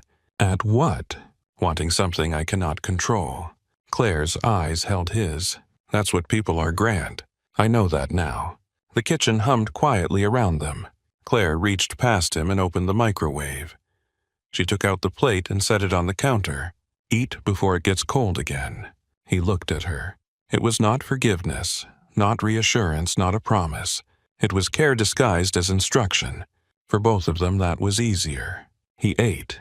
Later, after June had been put to bed and had negotiated 2 stories, 1 sip of water, and Captain Waffles facing the door to watch for bad dreams, Claire and Grant sat on the couch by the window. Snow was falling again. Not hard. Just enough to blur the streetlights. Claire had tea. Grant had nothing. He had stopped pretending he came for food. My mother used to say snow was God telling the city to be quiet, Claire said. Grant looked toward the window. My mother said snow was the sky shaking out its sheets. Claire smiled. I like that. She liked making ugly things sound gentle. Maybe they were gentle when she said them. Grant's face softened in the reflection. She had that effect. Claire turned her cup in her hands. What was her name? Grant was quiet long enough that Claire regretted asking. Then he said Eleanor. Claire nodded. Pretty. She was. Do you talk about her? Number. Why? Grant looked at the snow. Because if I did, she would become real again. Claire's throat tightened. And if she became real, then losing her would become real too. The room was quiet. Claire set down her tea. She reached across the space between them and took his hand. Grant looked at their hands like he had never seen such a thing. Her fingers were smaller than his, but not delicate. They were a nurse's hands. Capable, steady, marked by work and survival. He closed his hand around hers with care. I'm scared, Claire said. His eyes moved to her face. Of me, sometimes. He accepted that without flinching. Of what I feel around you, she continued. More. Grant looked down. I won't take anything from you. I know. The words surprised them both. Claire leaned her head against his shoulder. His whole body went still. Then, slowly, he let himself breathe. They sat like that while snow moved across the window and the apartment warmed around them. No kiss. No declaration. Nothing that could be turned into a promise too quickly. Only her head on his shoulder and his hand around hers, both of them learning the shape of staying. Across town, Ray Sloane sat in the back booth of a bar near the waterfront reading a file someone had brought him. Claire Walker. Age 31. Nurse. Type 1 diabetic. 1 daughter. Former husband Derek Walker. No current contact. No child support. Prior debt issues. Gambling markers in Rhode Island and New Hampshire. Ray smiled when he reached the last page. Men in love were complicated. Men with families were simple. You found the string then pulled. Derek Walker arrived 20 minutes late, smelling of cigarettes and cheap cologne. He was still handsome in a careless way, though the years had made his charm look thinner around the edges. He slid into the booth across from Ray with the false confidence of a man who had mistaken survival for intelligence. "You said you knew Claire." Ray closed the file. "I know of her." "Then you know she owes me." Ray's smile deepened. "Does she?" Derek leaned back. "She was my wife." "Was. She kept my kid from me." Ray watched him. "Did she?" Derek's jaw flexed. "I had problems. Everyone does. I'm better now." "No, you're broke now. There is a difference." Derek's face hardened. Ray slid a glass toward him. "Relax, I am not judging you. I am offering you an opportunity." "What kind?" "The kind where you remember you are a father." Derek gave a short laugh. "That's supposed to pay. It might."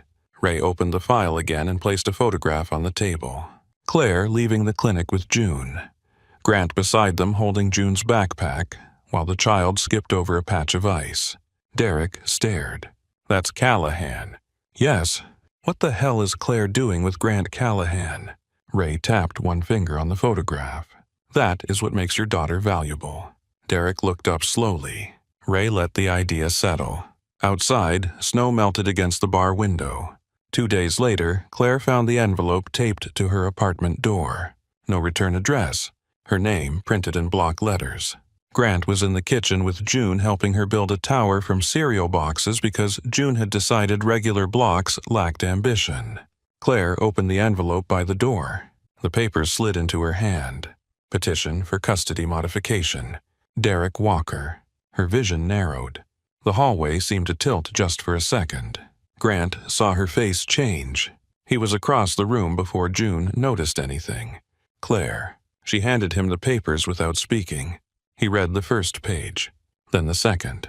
The old Grant rose so quickly behind his eyes that Claire saw him before he spoke. Not the man who washed dishes, not the man who held June's hand in therapy. The other one. The one Boston feared. The one who solved problems in rooms without windows. Claire stepped in front of him. "No." His eyes lifted to hers. "Claire." "No." June looked over from the cereal tower. "Mommy." Claire turned just enough to keep her voice steady. "It's okay, baby. Keep building." June hesitated, then placed another box carefully on top. Claire looked back at Grant. No guns, no threats, no men showing up at Derek's door. No one disappears. No one gets scared into signing anything. Grant's jaw was tight. "He abandoned you." "Yes." "He emptied your account." "Yes." "He left June." "I know what he did." "He does not get to come back because someone pointed him at us." Claire's eyes sharpened. "Someone." Grant looked down at the papers again. Ray's fingerprints were not visible. They did not need to be. Claire saw the truth form on his face. "This is your world." Grant did not deny it. Her voice lowered. "It found us." June's cereal tower fell with a soft crash behind them. No one moved. Claire's eyes shone, but her voice stayed firm. "If you love us, you fight this clean." The word love struck both of them silent. Claire looked as if she had not meant to say it. Grant looked as if he had been hit in the chest. June picked up a cereal box. "Do we have to clean the tower?" Claire closed her eyes for 1 second, pulling herself back into the room, back into motherhood, back into the ordinary work of not falling apart in front of her child. "Yes, honey, we clean the tower." Grant folded the custody papers carefully. His hands were steady now. Too steady. Claire watched him. "Grant." He looked at her. The monster was still there. She could see it. Leashed, not gone. He looked at June, who was stacking cereal boxes again, because children believed in rebuilding without ceremony. Then he looked back at Claire. "No guns," he said. Her breath left her slowly. "No threats." He nodded. "No one disappears." Grant looked at the papers in his hand. For a long moment, all the old answers waited for him. Then he took out his phone and called Elliot Shaw. When his lawyer answered, Grant's voice was calm. Derek Walker filed for custody. A pause. "No," Grant said, looking at Claire. "We do this in court." Claire held his gaze.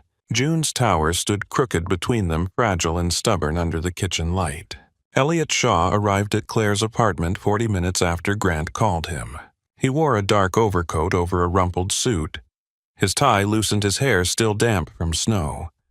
He looked like a man pulled out of another life and dropped into a kitchen where a little girl was rebuilding a cereal box tower beside a stuffed seal named Captain Waffles. He took in the room quickly. Claire at the table, pale but composed. Grant near the window, still holding the custody papers. June on the floor, pretending not to listen. Owen at the door, quiet as a wall. Elliot looked at Grant first. "You said court."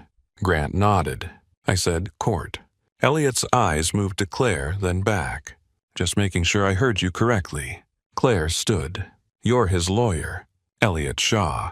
"Are you good?" Elliot gave her a tired smile. "Good enough that dangerous men pay me to make things boring. I don't want boring. I want my daughter safe."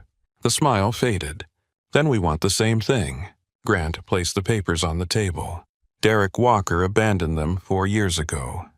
Emptied her account. No support, no contact. Ray Sloan found him.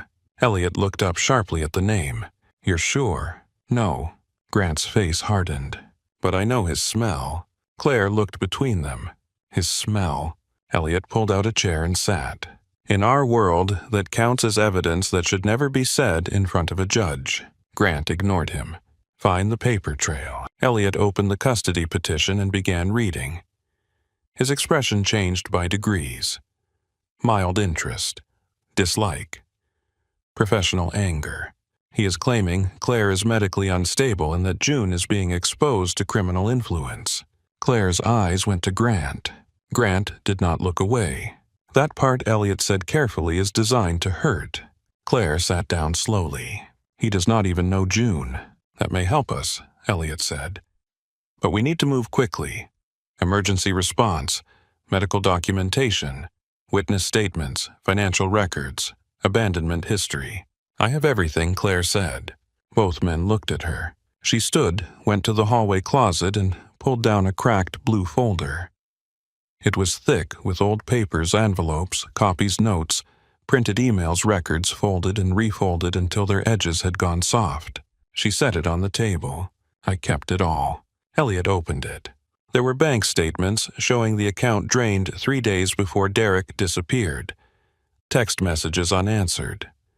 Returned mail, hospital bills, insulin receipts, daycare forms listing father as unavailable, a birth certificate, a photo of June as a newborn with Claire holding her alone in a hospital bed. Elliot looked up. "Claire, this is excellent." Claire's mouth tightened. "It did not feel excellent when I was living it." "No," he said softly. "I imagine not." June climbed into Claire's lap, then cereal tower forgotten. "Is Daddy Derek coming?" Claire's hand settled around her daughter's back. "He wants to talk to a judge." June frowned. "Why?" Claire took a breath. Grant watched her choose truth with care. "Because sometimes grown-ups make bad choices and then try to pretend they did not." June looked at Grant. "Can judges tell?" Grant crouched beside her. "Good ones can." "Are we getting a good one?" Elliot closed the folder. "I plan to insist on it." June studied him. "You look sleepy." "I am. Sleepy people can still be smart." Elliot looked at Grant. "I have built a career on that hope." June accepted this and rested her head against Claire. Grant watched Claire hold her child and felt the old instinct rage inside him. A custody petition was paper. Derek Walker was flesh. Paper took time. Flesh was easier. That thought came from the man his father had raised. It spoke in Patrick Callahan's voice, low and certain. "Protect what is yours. Make examples. Fear works faster than law." Grant looked at June's small hand resting on Claire's sweater. Then he looked at Claire. She was watching him. She saw the war in his face. "Clean," she said. One word. It held him better than any chain. Grant nodded. "Clean." For the next 2 weeks, Claire's apartment became a war room disguised as a home. Elliot came and went with files under his arm.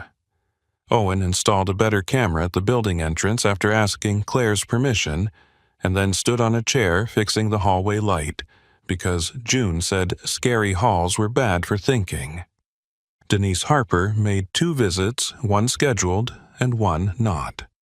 She found food in the fridge, medication organized in the cabinet, June's drawings on the walls, and Grant sitting at the kitchen table while June taught him how to draw a proper cat. "That has 6 legs," June said.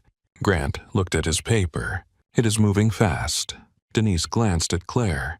Claire's mouth twitched. The therapist wrote a letter for the court. The clinic director wrote one too.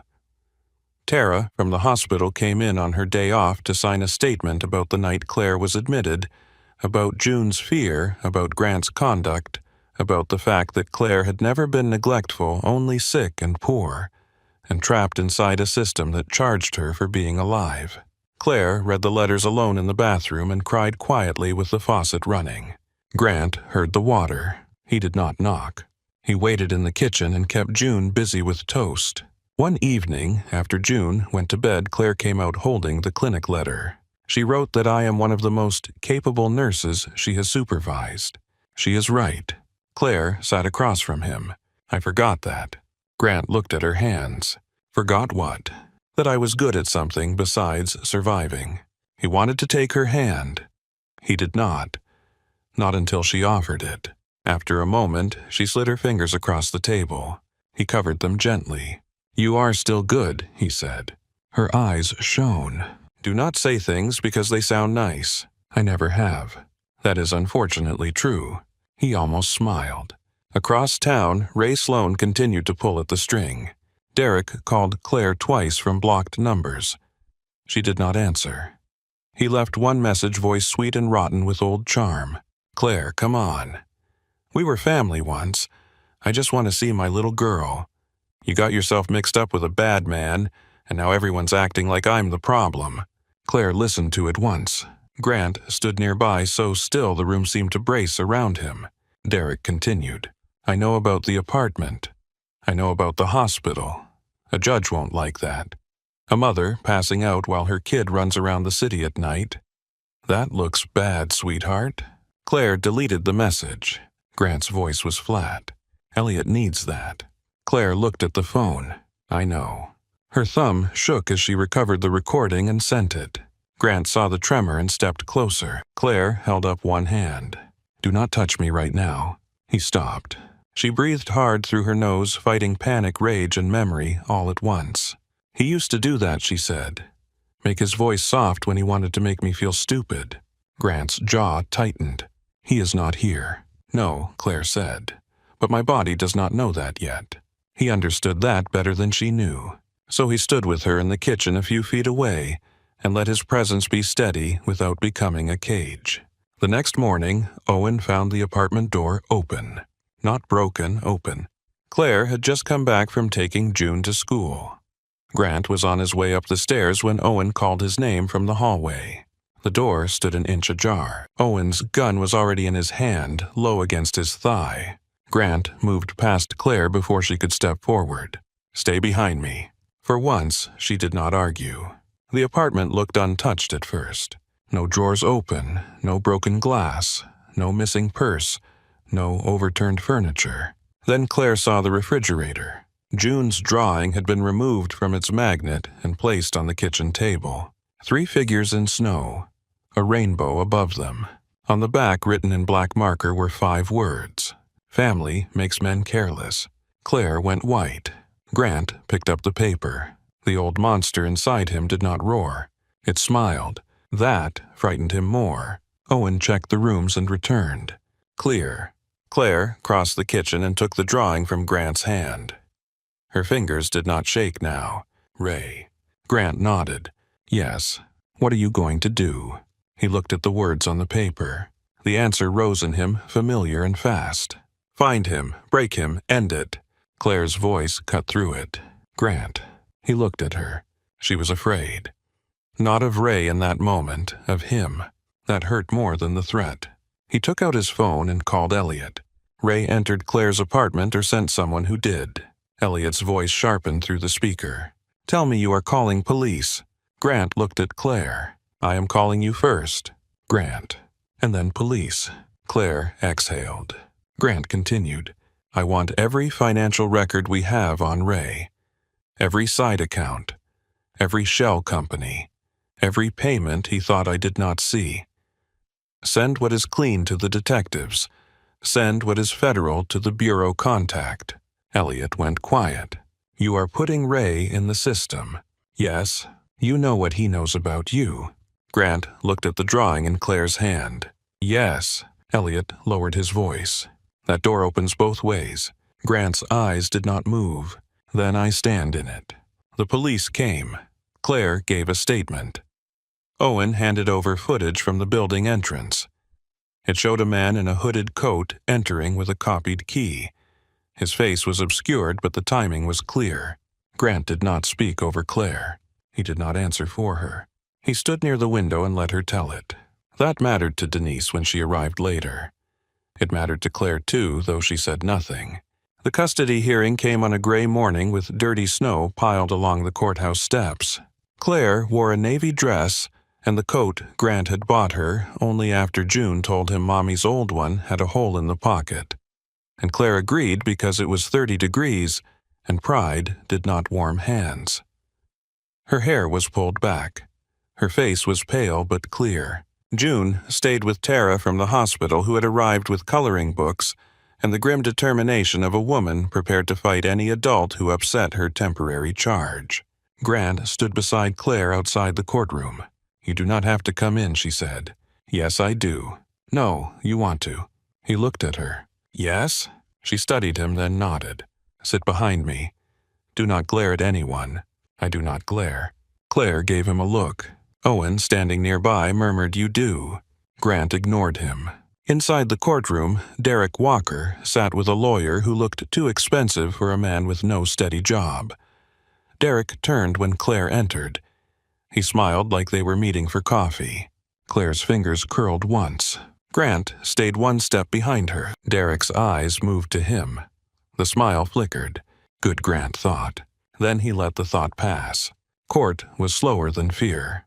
Elliot made it slower still. He built the case piece by piece. Derek's abandonment. The emptied account. The years without support, the blocked numbers, the gambling records. The sudden custody filing only after Claire became connected to Grant. The threatening voicemail, the apartment intrusion. The link to Ray Sloan through phone records and a bar camera Ray had forgotten existed. Derek's lawyer tried to paint Claire as unstable. Claire sat very still. When her name was called, she walked to the witness stand without looking back. Grant's hands folded in his lap. Elliot questioned her gently at first. Her work history, her diagnosis, her treatment plan, her new insurance, her therapy for June, her current home. Then Derek's lawyer stood. Ms. Walker, is it true that your daughter left your apartment alone at night because you were unconscious? Claire's face tightened. Yes. And is it true that you were unconscious because you failed to manage your medical condition? Elliot stood. Objection. The judge raised one hand. Rephrase.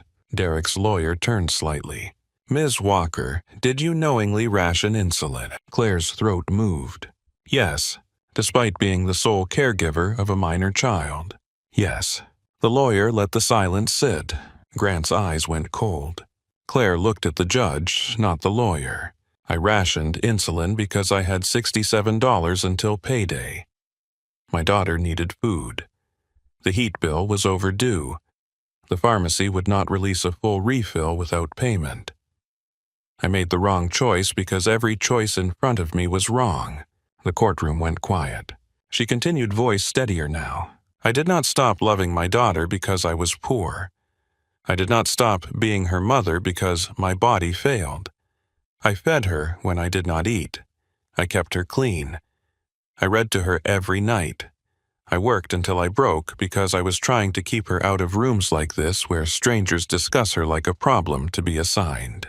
Grant looked at the floor. Claire's voice softened, but it carried.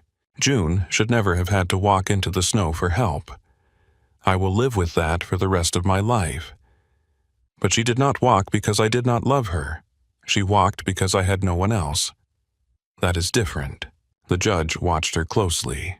Derek shifted in his chair. Claire looked at him then.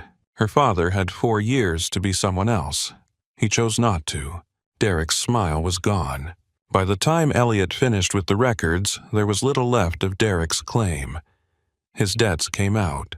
His disappearance, his lack of contact, his coordination with Ray. His text to an unknown number saying, "If Callahan pays, I walk." The judge read it twice, then looked at Derek. Derek did not look handsome anymore. He looked small. The ruling did not come with drama. Real decisions rarely did. Full custody remained with Claire. Derek received no unsupervised visitation. Any future petition required compliance with support orders, background review, and therapeutic recommendations. The court noted credible concerns about harassment and improper motive. Claire did not move when the judge finished. Elliot touched her shoulder lightly. "It's done." Her breath left her in one broken sound. Grant stood behind her but did not touch her until she turned. Then she walked into him. He held her in the aisle of the courtroom while lawyers packed papers and strangers pretended not to watch. Outside, June ran into Claire's arms. Did the judge tell? Claire knelt and held her tight. "Yes." "Can Daddy Derek take me?" "Number." June looked at Grant. "Did you glare?" Claire laughed through tears. Grant crouched. "I tried not to," Owen said. "He failed twice." June nodded solemnly. "That's okay." She threw her arms around Grant's neck. He closed his eyes and held her. Across the city, Ray Sloane's world began folding in on itself. The first warrant landed on a shell office near the harbor. The second touched a private account he had used for side deals. Men who had smiled at him for years stopped answering calls. Contractors turned over records. A bookkeeper Ray had mistreated gave Elliot more than anyone expected. Federal agents walked through 2 warehouses with boxes and calm faces. Ray called Grant 17 times. Grant did not answer. On the 18th call, he did. Ray's voice was smooth but thinner now. "You gave them my records. You kept records. You sanctimonious son of a bitch." Grant stood alone in his office looking out over the harbor. "You threatened a child. I moved a picture. You entered their home." Ray laughed sharp and ugly. "And there he is. The family man. Your father would spit on you." Grant watched a gull cut across the gray sky. "My father taught me fear was the only thing that lasts." He was right. "No," Grant said. "He was lonely." Ray went silent. Grant continued. "I mistook that for strength for a long time." Ray's voice dropped. "You think the law saves you? You think clean hands make you safe?" "No." "Then what do you think?" Grant looked at his reflection in the glass. Dark suit, winter eyes. A man still capable of terrible things choosing the harder restraint. "I think you should hire a lawyer." Ray hung up. 2 nights later, Grant met him at an old warehouse by the water because Ray asked for one conversation before the walls closed. Owen hated it. Elliot called him several names and threatened to file an objection against stupidity itself. Grant went anyway. Not alone. Never that careless. Owen waited outside with men Grant trusted and police close enough to matter. Inside, the warehouse smelled of salt rust and old wood. Ray stood near the center under a broken light coat, open hands visible. "You brought witnesses," Ray said. "Yes." "Afraid?" "Yes." Ray smiled. "For yourself." Grant walked closer. "Number." The smile died. Ray studied him. "You really do love them." Grant said nothing. Ray shook his head.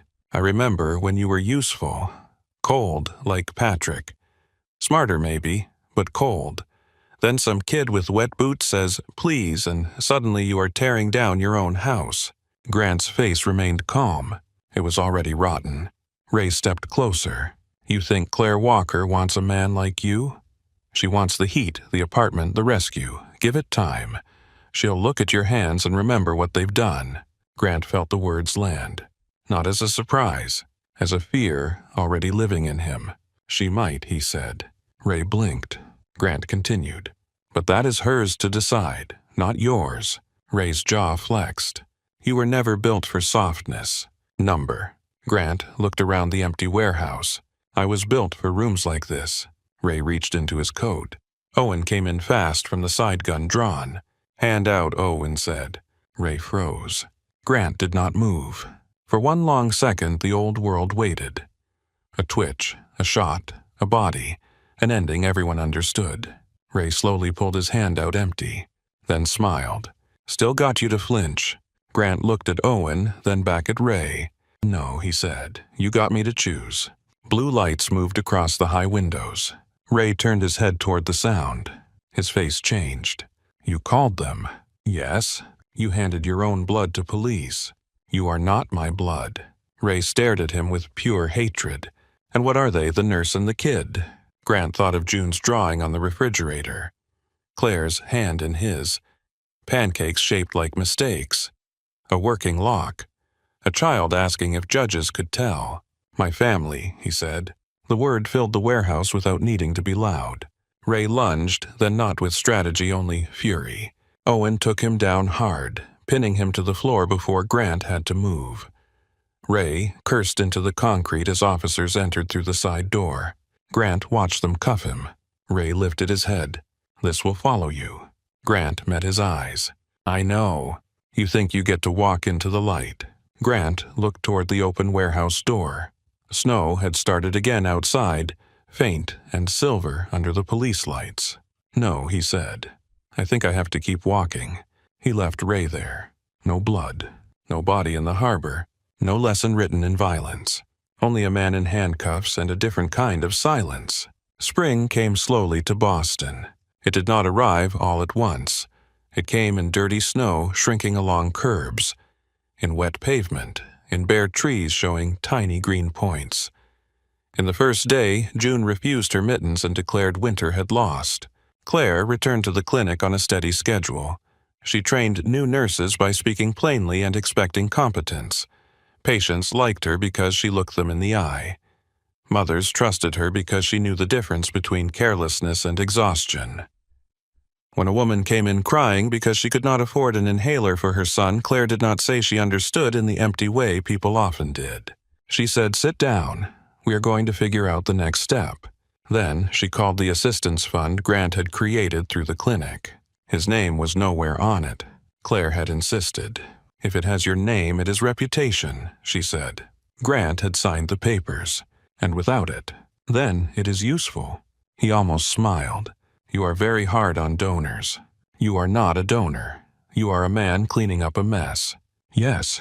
She touched his cheek, then lightly. But you are cleaning. The properties changed, too. Not perfectly. Nothing that damaged so many people for so long became whole, because one powerful man finally noticed. But locks were replaced. Heat worked. Mold was removed. Fire escapes were repaired. Tenants received numbers that connected to humans instead of deadlines. Eviction reviews slowed. Hardship cases were handled by people with names. Some tenants thanked the city. Some thanked luck. Most did not know Grant Callahan had anything to do with it. That suited him. At night, he still attended meetings, but there were fewer rooms with no windows. More contracts. More lawyers. More arguments with Elliot about compliance. Elliot hated legal business with theatrical exhaustion. You realize crime had less paperwork. Grant signed another document. Crime had worse consequences. Elliot looked at him. Listen to you. Growth is disgusting. Owen, standing by the door, said, he also owns a lunchbox now. Grant looked up. That is June's. It has your sandwich in it. Claire packed extra. Elliot leaned back smiling. Patrick Callahan's son brought low by diagonal sandwiches. Grant's pen stopped. Not low, he said. Elliot's smile softened. No, not low. Summer warmed the city. Fall painted it gold. By December, snow returned to Boston. Not the cruel kind that had driven June into the night. Soft snow. Gentle snow.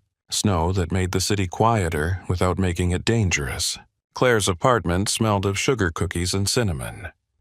June stood on a stool at the counter wearing an apron too big for her, concentrating on frosting a cookie with 7 uneven eyes. Grant stood beside her with flour on one sleeve. You are using a lot of eyes. June did not look up. You see everything. Claire laughed from the stove. He misses plenty. Grant looked at her. Name one thing. You miss the fact that June put sprinkles in your coat pocket. Grant looked down. June froze. Claire raised an eyebrow. Grant reached into his pocket and pulled out a handful of green and red sprinkles. June whispered surprise. Owen sat at the kitchen table assembling a toy castle with the grim focus of a man defusing a bomb. Elliot read the instructions upside down and claimed that made him more objective. Tara was coming later. Denise had sent a card. Dr. Price had helped June make an ornament shaped like Captain Waffles. The apartment was full. Grant stood in the middle of it and remembered his penthouse. Its clean counters, its empty rooms, its perfect silence. He had thought silence meant peace. He had been wrong. Claire came up beside him, wiping her hands on a towel. You went quiet. I was listening. To what? He looked around. June singing nonsense at the cookies. Owen muttering at the castle. Elliot arguing with a plastic turret. The radiator clicking. The snow at the windows. Claire breathing beside him. This. Claire slipped her hand into his. He closed his fingers around hers without hesitation now. June turned from the counter holding up the cookie. Mr. Grant, I made you. The cookie looked wounded. Grant accepted it with great seriousness. It is accurate. Claire leaned closer. It has 7 eyes and no mouth. Grant examined it. I am observant and restrained. Owen said from the table. The frosting hairline is generous. Grant looked at him. June gasped. Be nice to Cookie Grant. Owen bowed his head. My apologies. June smiled satisfied, then ran to the refrigerator. I made something else. She pulled down a drawing and held it with both hands.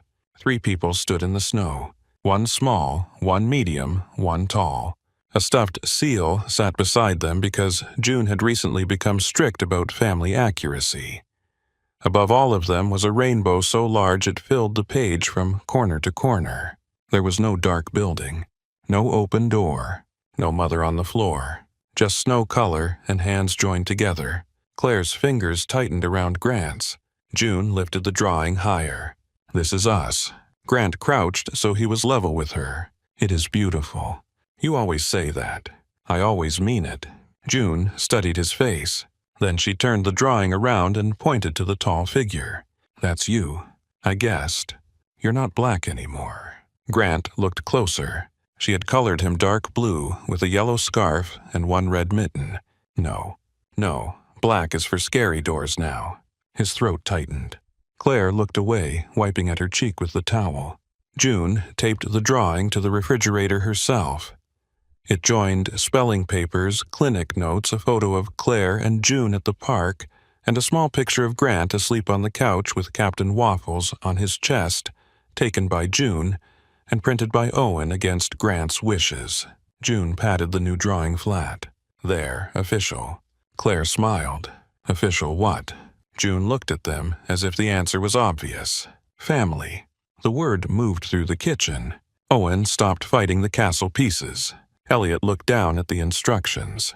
Claire looked at Grant. Grant looked at the drawing. A year ago, a child had found him outside a restaurant and mistaken him for someone who could help. Maybe she had not mistaken him. Maybe she had seen something buried under all that ice and blood and silence. Not goodness exactly. Not innocence. Something smaller. Something still alive. Grant placed his hand gently against the refrigerator beside the drawing. Family, he said. June beamed. Claire leaned into his side. Outside, snow-covered Boston in white. Inside, the cookies burned slightly on the bottom because everyone forgot the timer. No one cared. Grant ate the 7-eyed cookie while June watched for his review. It was too sweet uneven and mostly frosting. He swallowed carefully. Well, June waited, eyes bright. Grant looked at Claire, then at the child who had walked through snow and knocked on the door of a monster without knowing monsters were supposed to stay monsters.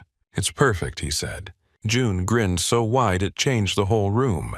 And this time, when the city went quiet under the snow, Grant Callahan did not mistake the silence for emptiness. he knew what waited inside it. A woman's laugh, a child's drawing, a door that locked, a light left on, a home